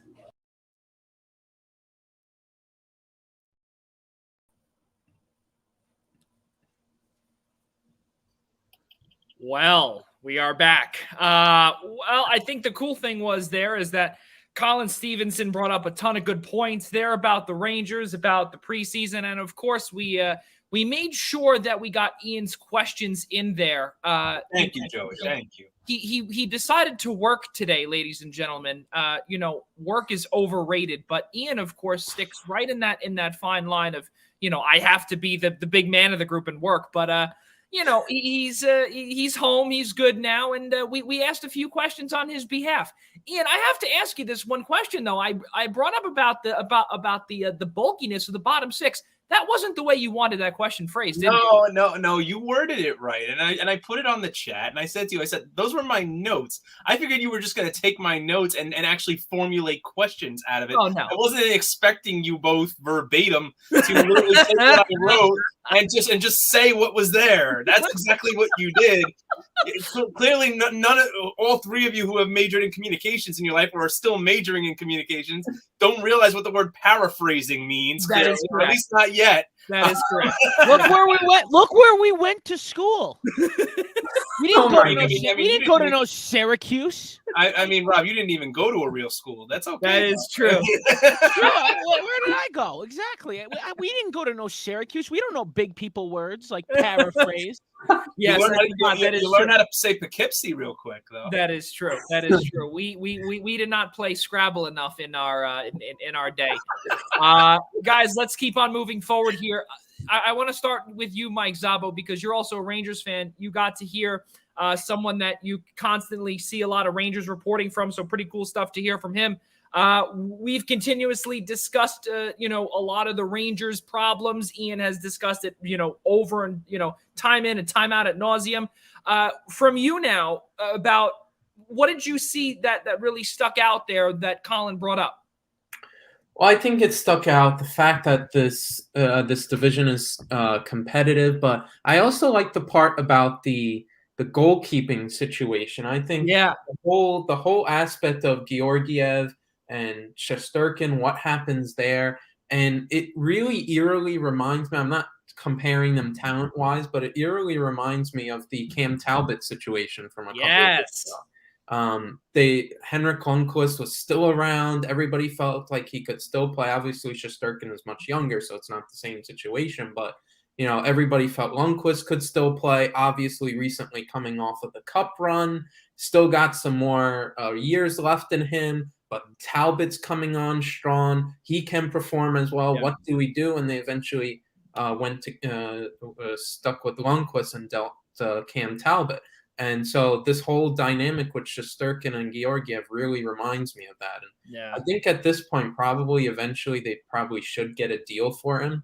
Because if you're going in with your mindset that, Shesterkin's your guy, $2.5 million paying for a backup is just, he's not breaking the bank, as Colin said, but I think they could get some good assets out of him. I thought that was a very interesting part of it. Think about it too, and this is something that I brought up to Colin too, is that it's not far-fetched that you can get potentially from a desperate team a first-round draft pick for him. Why not? Colorado gave one up, a desperate team that is ready to go in terms of the Stanley Cup run. You have to give up an asset in order to get back something in return. They had no choice but to get the best goaltender on the trade market, and that was Darcy Kuemper, who really at times might not even be worth a first-round draft pick, but he now just set, or Joe Sakic set that trade market high right now for, and one of which might just be Georgiev. Ian Schraier, your rebuttal if you've got one. I don't so much have a rebuttal for that because I thought that was a great point that Colin brought up, and I like the fact that Mike even further exacerbated it. Well, not exacerbated, but just kind of built off of it. And there were two pieces for me that really stuck out in Colin's conversation. And again, thank you guys for asking the questions on my behalf. You're not welcome. I expect nothing of you, Joey, at this point. But I know that.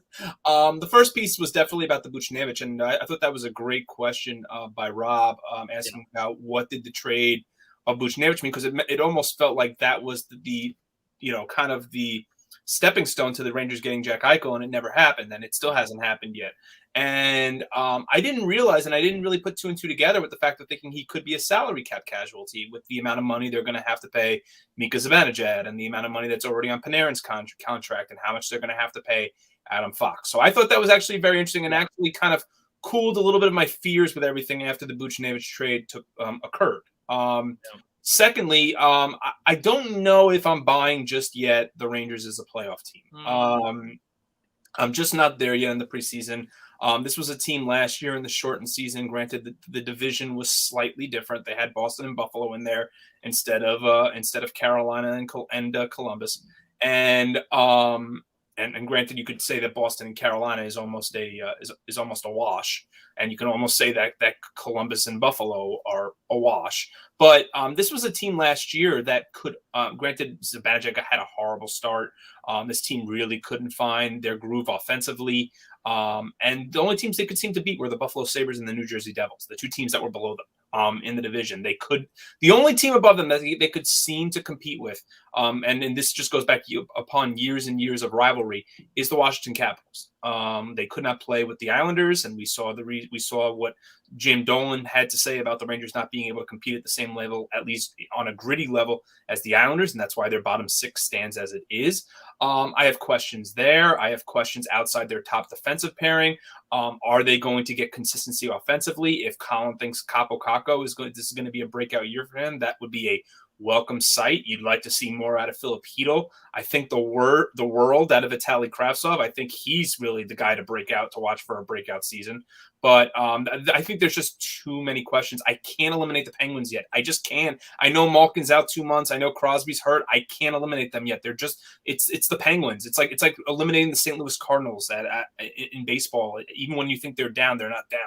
Yeah. Same thing for the Philadelphia Flyers. The Flyers still have, they have a lot of questions in goal. But you know what? Right now, so do the Rangers. So if you're talking about getting into a lot of 6-5, 6-4 type games with the Flyers, I'm not sure the Rangers are going to come out on top of those right now after last year. So I'm not as high right now. I'm considering the Rangers as a wild card team, or dare I even say one of the top 3 teams in the division. But if Colin thinks so, it certainly makes me a little more optimistic as a Ranger. He also brought up the Carter Hart train. He is not on board. He doesn't like the Martin Jones signing. That's another thing too. But then again, and we've brought this up a few times in the past as well, Ryan Ellis was traded there. Keith Yandel signed there. That entire blue line is completely rebuilt. So we will see if this could possibly be a sign of progress or could be maybe a sign of regression. Who knows? They brought in a ton of defensive help, but also they have not been the same on the blue line since Matt Niskanen suddenly retired due to COVID. That was a big thing, and that was the big reason for him retiring, is that pretty much life is too short. That's kind of the gist of the reason why he's gone there. So, ladies and gentlemen, we still got another half hour left. Let us continue our Metropolitan preview. I want to go to Rob DeLuca here because we're not going to spend too much time on it just because we spent a ton of time on it. I want to know your prediction. Really, what is the biggest thing that you've got? We're going to do that for all four of us here. The biggest thing that you see in the Metropolitan Division, your top, the top team doing something or whatever it may be. What stands out to you heading into the 2021 campaign, DeLuca? What stands out to me is how everyone forgets the Columbus Blue Jackets even exist. Yes, I agree. Because honestly, everyone's right. There's no reason to. There's no reason to really put them anywhere in the competitive race. They're finishing in this division dead last, and it's not even going to be particularly close, if you ask me. Look, are they going to play with a chip on their shoulder because of the goaltender who passed away? His name hard to pronounce, making me can't. Linux. Thank you. Yes. So for him, it's very tragic. I think they're going to they're opening up the season at home, regular season at home. So I think they're going to come out, score 7 to 10 goals. They're playing the Arizona Coyotes too. So that's not really that big of a competition, really. So it just might be, and I'll tell you why it just might be, because Andrew Ladd, former Who? New York. What? Yeah. Wait, he still plays hockey? Oh, okay. That's correct. He is wearing an A, by the way. Okay. Okay. All right. He has an A, DeLuca. Keep going. Okay, so the Blue Jackets only score 8 goals. Okay, that's correct. Got it.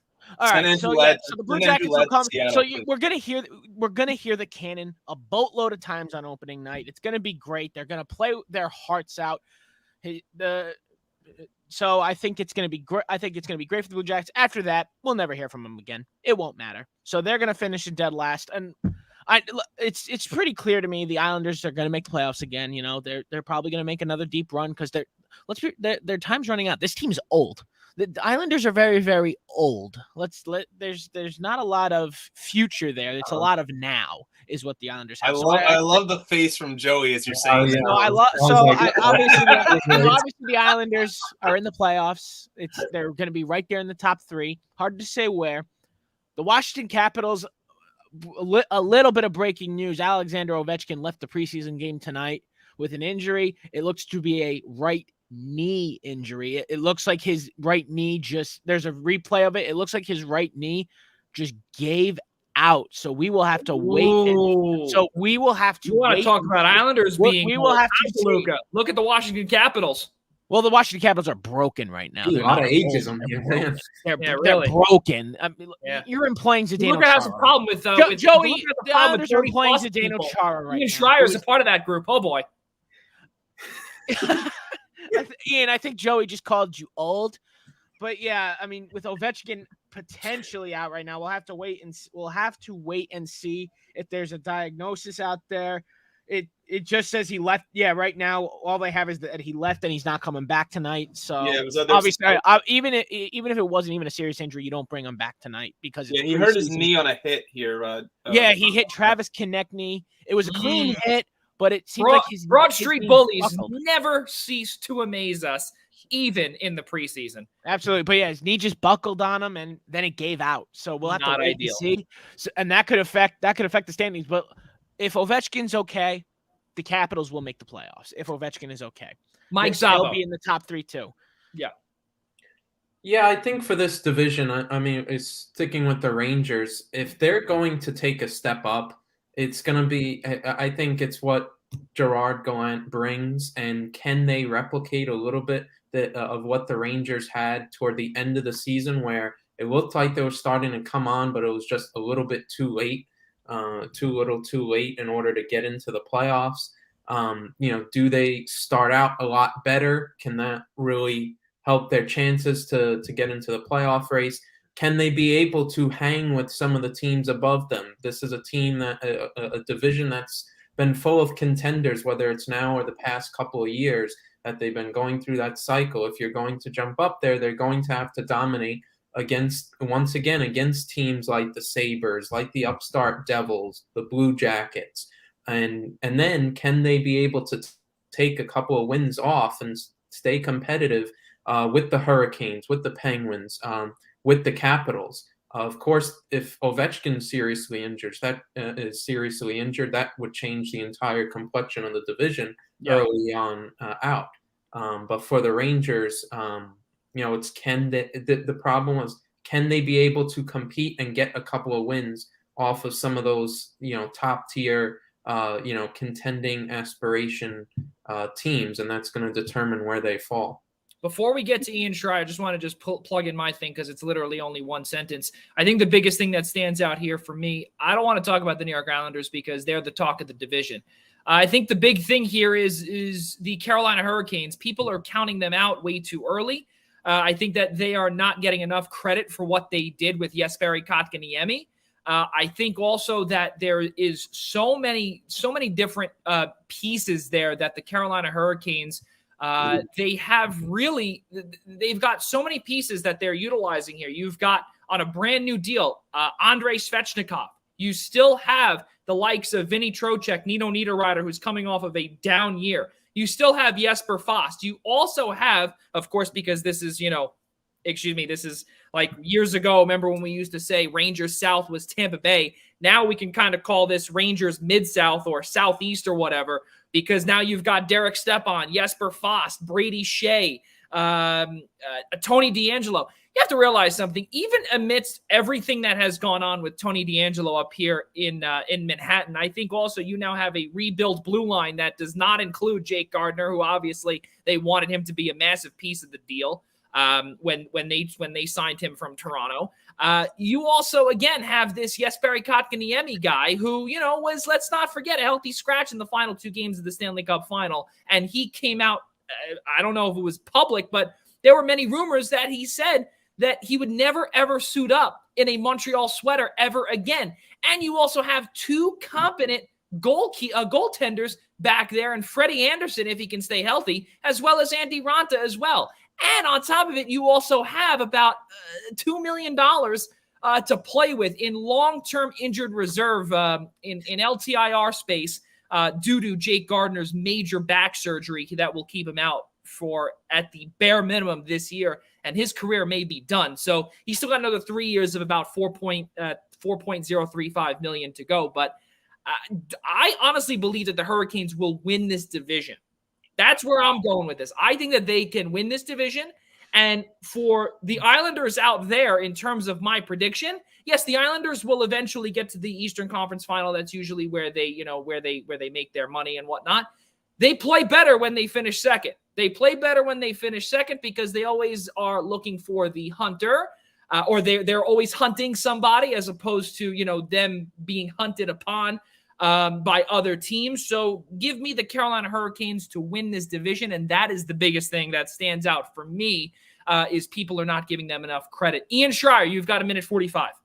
Fantastic. I'll be pretty quick. I disagree with Joey. I think the Islanders are going to win the division. Boo. Sorry. Boo. I just think my inner fan of Giancarlo Stanton came out. Boo. Go ahead. I just think it's year 3 that we're in now for the Islanders, and I think this is the time for it to happen. They went out, they got old, they put more vet. I mean, they got old. They're the Long Island Devils, baby. Or excuse me, the Belmont Devils, whatever you want to call them. Wow. But look, I think players like Parise and bringing in Big Z are just going to add more of a veteran presence to that locker room. So I know, I understand the experience also that the Carolina Hurricanes have. The Islanders can still roll all 4 lines. The Carolina Hurricanes cannot. Granted, the Hurricanes do possess the better special teams than the Islanders do, but I still like the experience that the Islanders are going to have in all facets and areas of the ice. My surprise for the year is actually going to come out of New Jersey. I think the Devils are going to be a sneaky, as Mike said, a sneaky upstart team. I really like the Dougie Hamilton move for them. I think that this is another year where the kids are getting a little bit older. We saw Jack Hughes break out last year. We saw names like Sharon Govich and Zaka start establishing their presence a little bit for the Devils. And I don't think they're going to be a walkover team as teams are expecting. They got out to a hot start last year. Teams did not expect the Devils to start out the way they did. So I think if they start out this way again, I think with the rest of the Metropolitan Division, I'm not expecting them to make the playoffs, but I think it's going to put the Metro Division a little more on alert. Ian, I couldn't have said that better about my own team myself. That was beautifully put, and I completely agree with you. Not a thing you said wrong. And there is no bias whatsoever there from Rob DeLuca. If there was bias there, I'd say they'd be making the playoffs, but I don't think they're there yet. That is true. But it's soon. That's still your Soon. That is Soon. definitely true. But ladies and gentlemen, let us continue on here since we only have about 20 minutes left. Our Stanley Cup final predictions will not come to you here on the show, but it will come to you on social media. So please keep an eye out for our Stanley Cup final predictions, as well as our NHL award predictions that will come out on Tuesday morning on Twitter at Observe Eastern. Please follow us at Observe Eastern on Twitter. It will also be out on Facebook as well by following us and hitting our follow button on Facebook, The Eastern Observer. Joey, there is another sport for predictions that we are going to do right now. There is. And Rob DeLuca, please go ahead. Well, I guess we're just going to have to, you know what, folks, let's just say we're moving on to the NFL. Don't pull up those standings, please. Just don't do it. I got to do it because they need to know why I'm sitting against a pillow tonight to rest my back. Because look at this. Are you kidding me with all these X's, guys? We are getting run over. Maybe. Wait. We got to correct something. Maybe we need to make a rule that the entire Essential Wrestling podcast can't pick the same team. Well, yeah, maybe there's collusion going on there, but we are getting run over by guys who talk about wrestling for a living. Come on now. Me and Larry, we're keeling over here with our backs. I mean, come on now. We got to correct something over here, and I speak for Ian too. We're what? Me and Ian are what? 3 for 4. I'm 3 for 4 only as 3 well, but I'm 3 in a row. I'm looking at hot. you two. We're looking at two guys with the last names Jarzynka and Adele, who continue to take. Adele's not on our side. Joey's Adele's what, on the wrestling side. now? Is Adele on the wrestling side or on our side? Adele's on the wrestling side. He's on the wrestling side. So keep doing what you're doing. Joey dragging us down mostly, but. Listen, I'll tell you this. New Orleans should have won that game, okay? New Orleans was supposed to be a lock. You count. That's why you don't stay away from Joey, that let me just tell you this. Bet against the Giants again, please. Please bet against the Giants again. This week, please, by all means, do. Well, let us get into our predictions. So I want to start with Ian Schraier, who's got his prediction ready to go. For Survivor for this week? Oh, that is the case. Oh, I was actually stuck between two games. I was stuck between the New England game against Houston and Minnesota and Detroit. I'm actually going to lean towards taking the Minnesota Vikings as my Survivor pick for this week. I know Dalvin Cook is listed as questionable. Even if Dalvin does not play, this is a Detroit Lions team that gives up a lot of points, is very banged up defensively. I know the Vikings are also on the road, so that's not going to help their case. But Alexander Mattison is probably one of the better. I would say if you had to look at top 5 in theory, second string running backs in the NFL, he probably makes that list within the top 5. So I think Justin Jefferson's going to have another big day. I don't think that the Vikings have to do too much in order to pull out a win in Detroit. New England has way too many injuries right now on the left side of that offensive line. I don't think it's a trap game, but I think it's a game if they're not careful. It's very low scoring, and if you allow Houston to stay in the game, there's a chance we could see an upset brewing. I don't think it's going to happen, but my pick for this week is Minnesota. Well, DeLuca, your pick is. So looking up and down the schedule, gotta avoid picking the same teams over and over again. But ultimately, I have landed back in the AFC East again, and I am, in fact, going to take the risk and go with New England over Houston. I think the Patriots are going to win the game with ease. I know that as Ian said, the injuries are a bit of a concern, but Mac Jones has shown he can play some ball right now, and he knows how to move. So I think he'll be able to avoid that trouble, and I think that New England against a Houston team that just doesn't have an answer to really anything right now. Without a real quarter, I said it on the Essential Wrestling podcast on Tuesday. Without a real quarterback there, they can't figure anything out. So that it's not going to happen. I'm taking the Patriots. Okay, well, now we've got the Minnesota Vikings. We got the New England Patriots. That leaves us with Mike Zabo.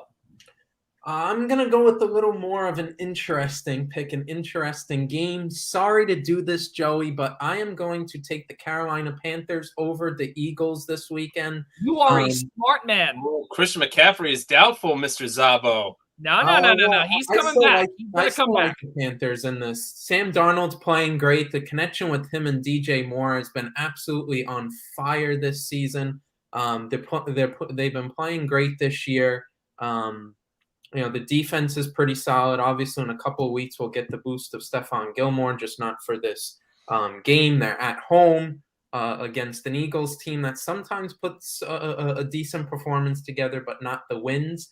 So a little bit of a, sneaky, interesting, maybe not the safest of pick, but I'm going with the Panthers. You want to talk about in terms of a safety pick or anything, or in terms of a safe pick? Get ready for this one, ladies and gentlemen. The Tennessee Titans, as banged up as they are, I personally believe with everything going on in Jacksonville right now, with things going on with their head coach and Urban Meyer, things going on there with Shad Khan and him trying to really regain the trust of his head coach, I think that the entire Jaguars organization, obviously they were in shambles beforehand, but now they're even in more shambles. And I think that Tennessee, regardless of Julio Jones' status, which has officially been deemed out, they are banged up, completely banged up. You look at Roger Saffold has a concussion.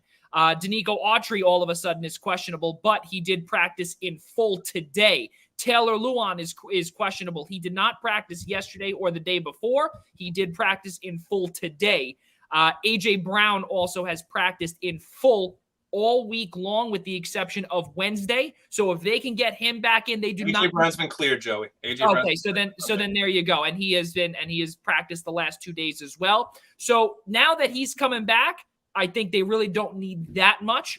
To me, it's an easy pick. The Tennessee Titans, especially after getting their butts kicked there in New Jersey against the Jets, and obviously I don't want to say that they got their butts kicked, but when you look at a New York Jets team that is supposed to be one of the worst teams in the NFL, they might really consider that just to really put a spark under their butts and get them over the finish line against this Jacksonville Jaguars team, who are in a complete disarray. So give me the Tennessee Titans straight up against the Jacksonville Jaguars.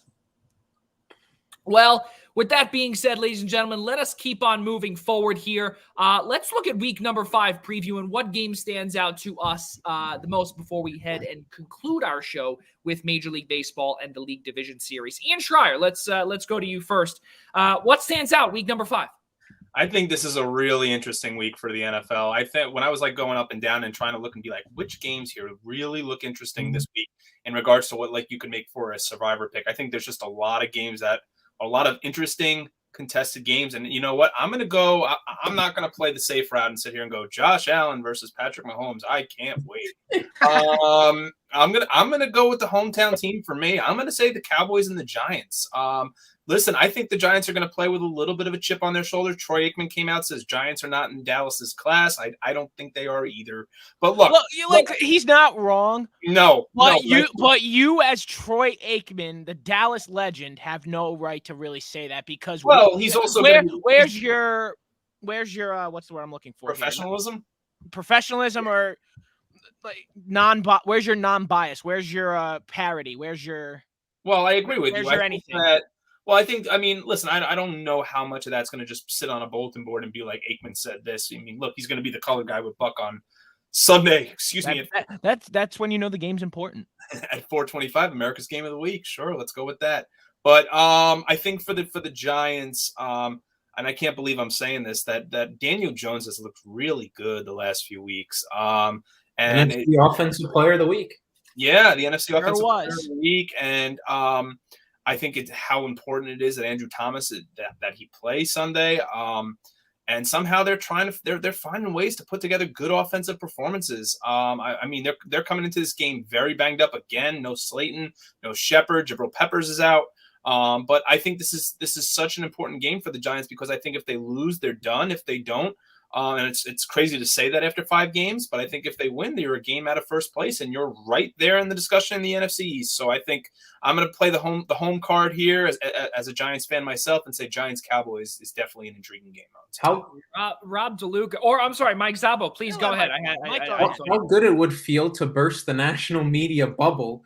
Week in a row. You're thinking that the Cowboys, this is finally it. They finally got the team. America's team is coming. And, now they look like they have the defense, too, with Dak back and everything. And then, the Giants, right, on primetime television say, no, not again this year. See you next year. And also, don't forget, too, Jalen Smith was a surprise release. There was some chatter that the Giants and the Eagles were very interested in him, but he completely spurned both teams and decided to ship up north to the Green Bay Packers. Zabo, what do you see now what do you see this week, preview-wise? There are a lot of good, like Ian said, there are a lot of interesting matchups. I'm going to look at the Packers at the Bengals. That, to me, is an intriguing matchup that not enough people talk about. Joe Burrow is becoming really good, really quick, that connection. We all question that pick for Jamar Chase, given the fact they should have probably gone after offensive line. The offensive line hasn't been great, but has been playing better than I think we all expected them to. And thus that connection with Burrow and Chase has looked really good, and it's really paying off so far. A key thing to mention also, it is possible that Packers' number 1 cornerback, Jair Alexander, might be out of the game. It's big. What's the full injury prognosis on that? But I heard that today. So that's a concern for Green Bay. I think it's going to be Green Bay will still come out with the win, but it will be more of an interesting game than people are expecting. DeLuca. Yeah, I mean, first and foremost, let's just apologize to the people of London for what they're about to see on Sunday morning, because what an atrocious matchup you could have picked for a game in London. Jets, Falcons. My God, that'll be boring. But nonetheless, we'll digress away from that. Home winners of 2 in a row, though. I will not be surprised if the Jets don't go be home surprised. winners of 2 in a row. I will not be. But I'm gonna go a little strange here. I'm looking at an AFC game specifically, and I'm seeing Raiders-Bears as an interesting game from Vegas, because after getting exposed by the Los Angeles Chargers on Monday, the Raiders have something to prove now that 3-0 start was not some sort of fluke. And the Chicago Bears have been weirdly playing okay. They're 2-2 right now, and now Justin Fields has been named number 1 for the rest of the season.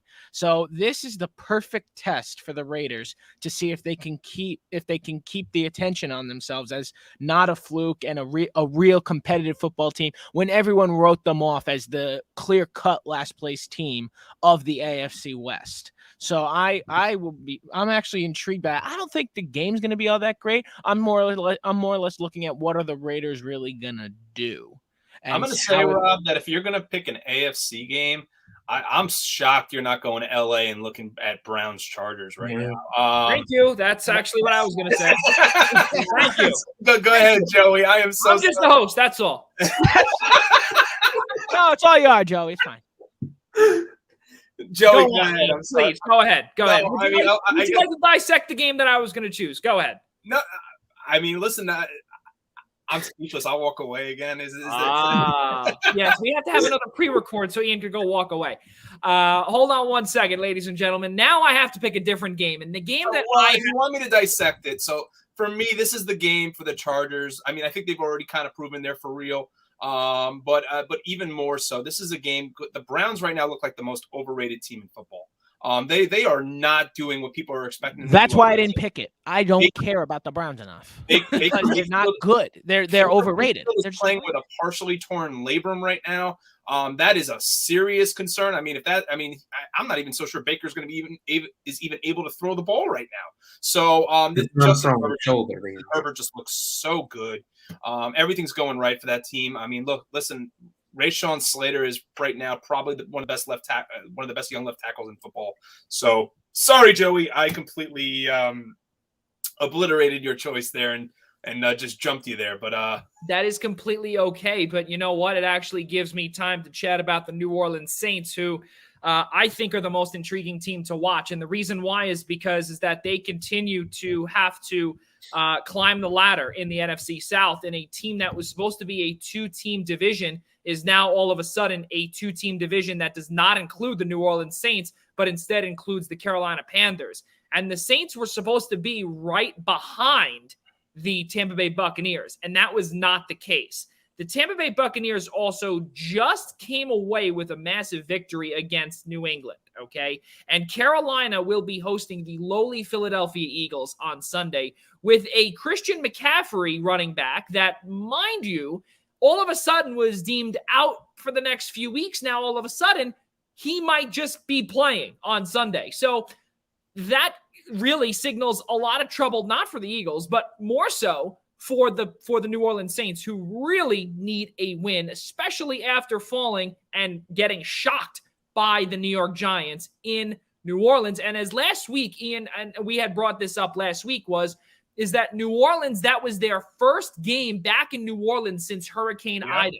That is something else too. And they were supposed to come out in front of a raucous Caesars Superdome and just completely wipe away Daniel Jones and Jason Garrett's horrendous play calling. But instead, Jason Garrett and Daniel Jones were the ones who came away as victors. And now New Orleans is left with a legitimate big question mark heading into this week against Washington. This, I believe, now looking at the entire schedule, aside from Arizona and San Francisco, this game is a massive game for the NFC South, and more so for the New Orleans Saints. That's really what I'm going to go towards, guys. So the next thing is that we're going to get to kudos, but before we get there, though, we just want to bring up a couple of the results from today's Major League Baseball game number 2 and also game number 1 in the ALDS and the NLDS. The Astros won 9-4 against the White Sox.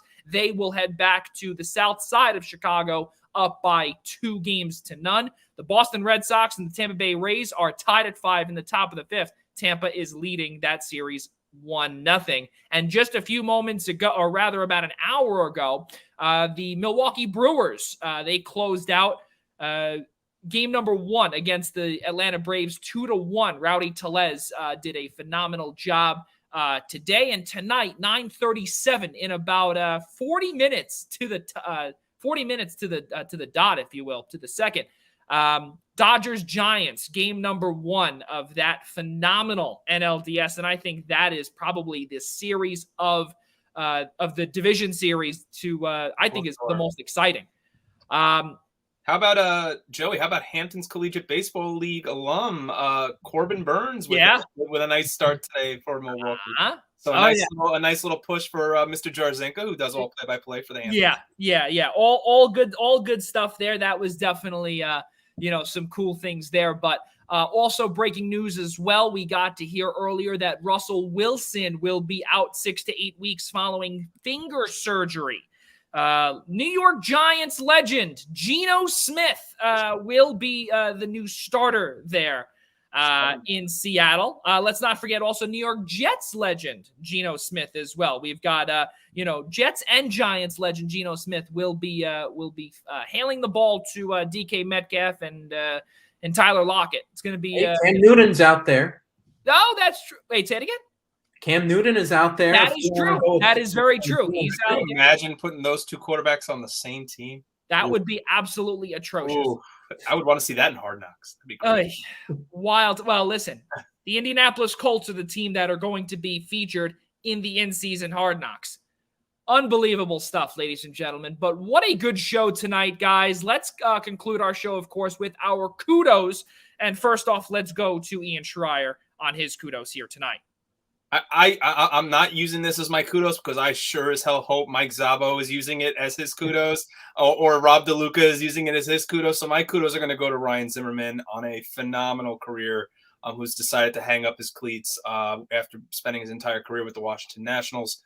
Just wishing him all the best. And I mean, he was a feared hitter, hated facing him anytime, any of the 19 games a year that the Mets would face the Nationals. And one memory of, at least one lasting baseball memory of mine that always stands clear in my head is definitely his opening night 2008 when they had opened up Nationals Park and he hit the walk-off home run against the Phillies after the Phillies had won the year before, had won the World Series. So, excuse me, or no, actually they had gone to the World Series that year. So, but still, I think that's my most vivid memory of Ryan Zimmerman among all the ones where he beat the Mets. But Ryan Zimmerman, congratulations on a phenomenal career and all the best to Mr. National. Rob DeLuca. I know what Ian's talking about. I'll let Mike do it. I'm going to give my kudos to none other than Geno Smith for throwing his first touchdown pass on Sunday or yesterday. Last night. His first touchdown pass since 2017 to, I believe it was to Metcalf. Yes, it was. It was a beautiful throw. Let me tell you something. He looked good for that opening drive that Geno Smith had to come in. He looked all right. He looked like he's like, hey, I still have something to prove out here. I'm not saying he's gonna go out there and bring Seattle a win every week for the next 6 to 8 weeks, but he's certainly gaming out there. So you know what? I'm interested to see how the Seattle Seahawks fare in Russell Wilson's absence. So Good luck to Geno Smith. You're still the worst ever for ruining Eli Manning's streak. Granted, that's more Ben McAdoo's fault, but you're the quarterback that replaced him. So I'm salty forever for that. But good luck to you in Seattle. I'd love to see you pull off a couple wins. Mike Zabo, your kudos goes to. Yeah, so as Ian and Rob both alluded to, and that was to last night's U.S. men's national team victory, and especially to the 18-year-old star striker Ricardo Pepi for scoring both goals. The youngest goal scorer, I think the youngest goal scorer in consecutive games in U.S. men's national team history. He's got 3 goals in his first 2 games for the national team, couple of assists as well. Fantastic start to his international career. We could be seeing a real star. I know there are a lot of great young players, the U.S. men's national team coming up, but this could really be a real star being born right now that we are seeing. So kudos to him on a great performance in his hometown. He grew up in El Paso, Texas, and just a stone's throw away not a stone's throw, but just he grew up in El Paso, and the game was in Austin, so Texas native, in his backyard, sort of speak. So just great kudos to a great performance from him. Well, I don't really have a kudos this week, but what I do have is, a wishing well to Montreal Canadiens goaltender Carey Price, who entered the NHL Players Association Players Assistance Program. There's a lot of people that are out there that do not get the help that they need, and we don't know what the deal is with him, but he will be taking an indefinite leave of absence. And it's obviously he's entering the player assistance program and he's voluntarily doing it. I don't know with what, but there's just a lot going on there and a lot to dissect there. We don't have a lot of information on it. The public relations, the direct media or the press release did say that the NHL is not furthering on any no comments at this time. Joey, all we do know is that the assistance program is for either addiction or mental health. Yeah. So it's one of one of those two things. Yeah. We will not speculate on which one it is. Exactly. And also this is something else too that I want to bring up as well. I normally do not do 2, but I want to just bring this up here because it does relate to player assistance. Lane Johnson, Eagles tackle. There's been a lot of news going around out there. Nothing has been confirmed, but TMZ has caught something out in Los Angeles where Lane Johnson was spotted going into some certain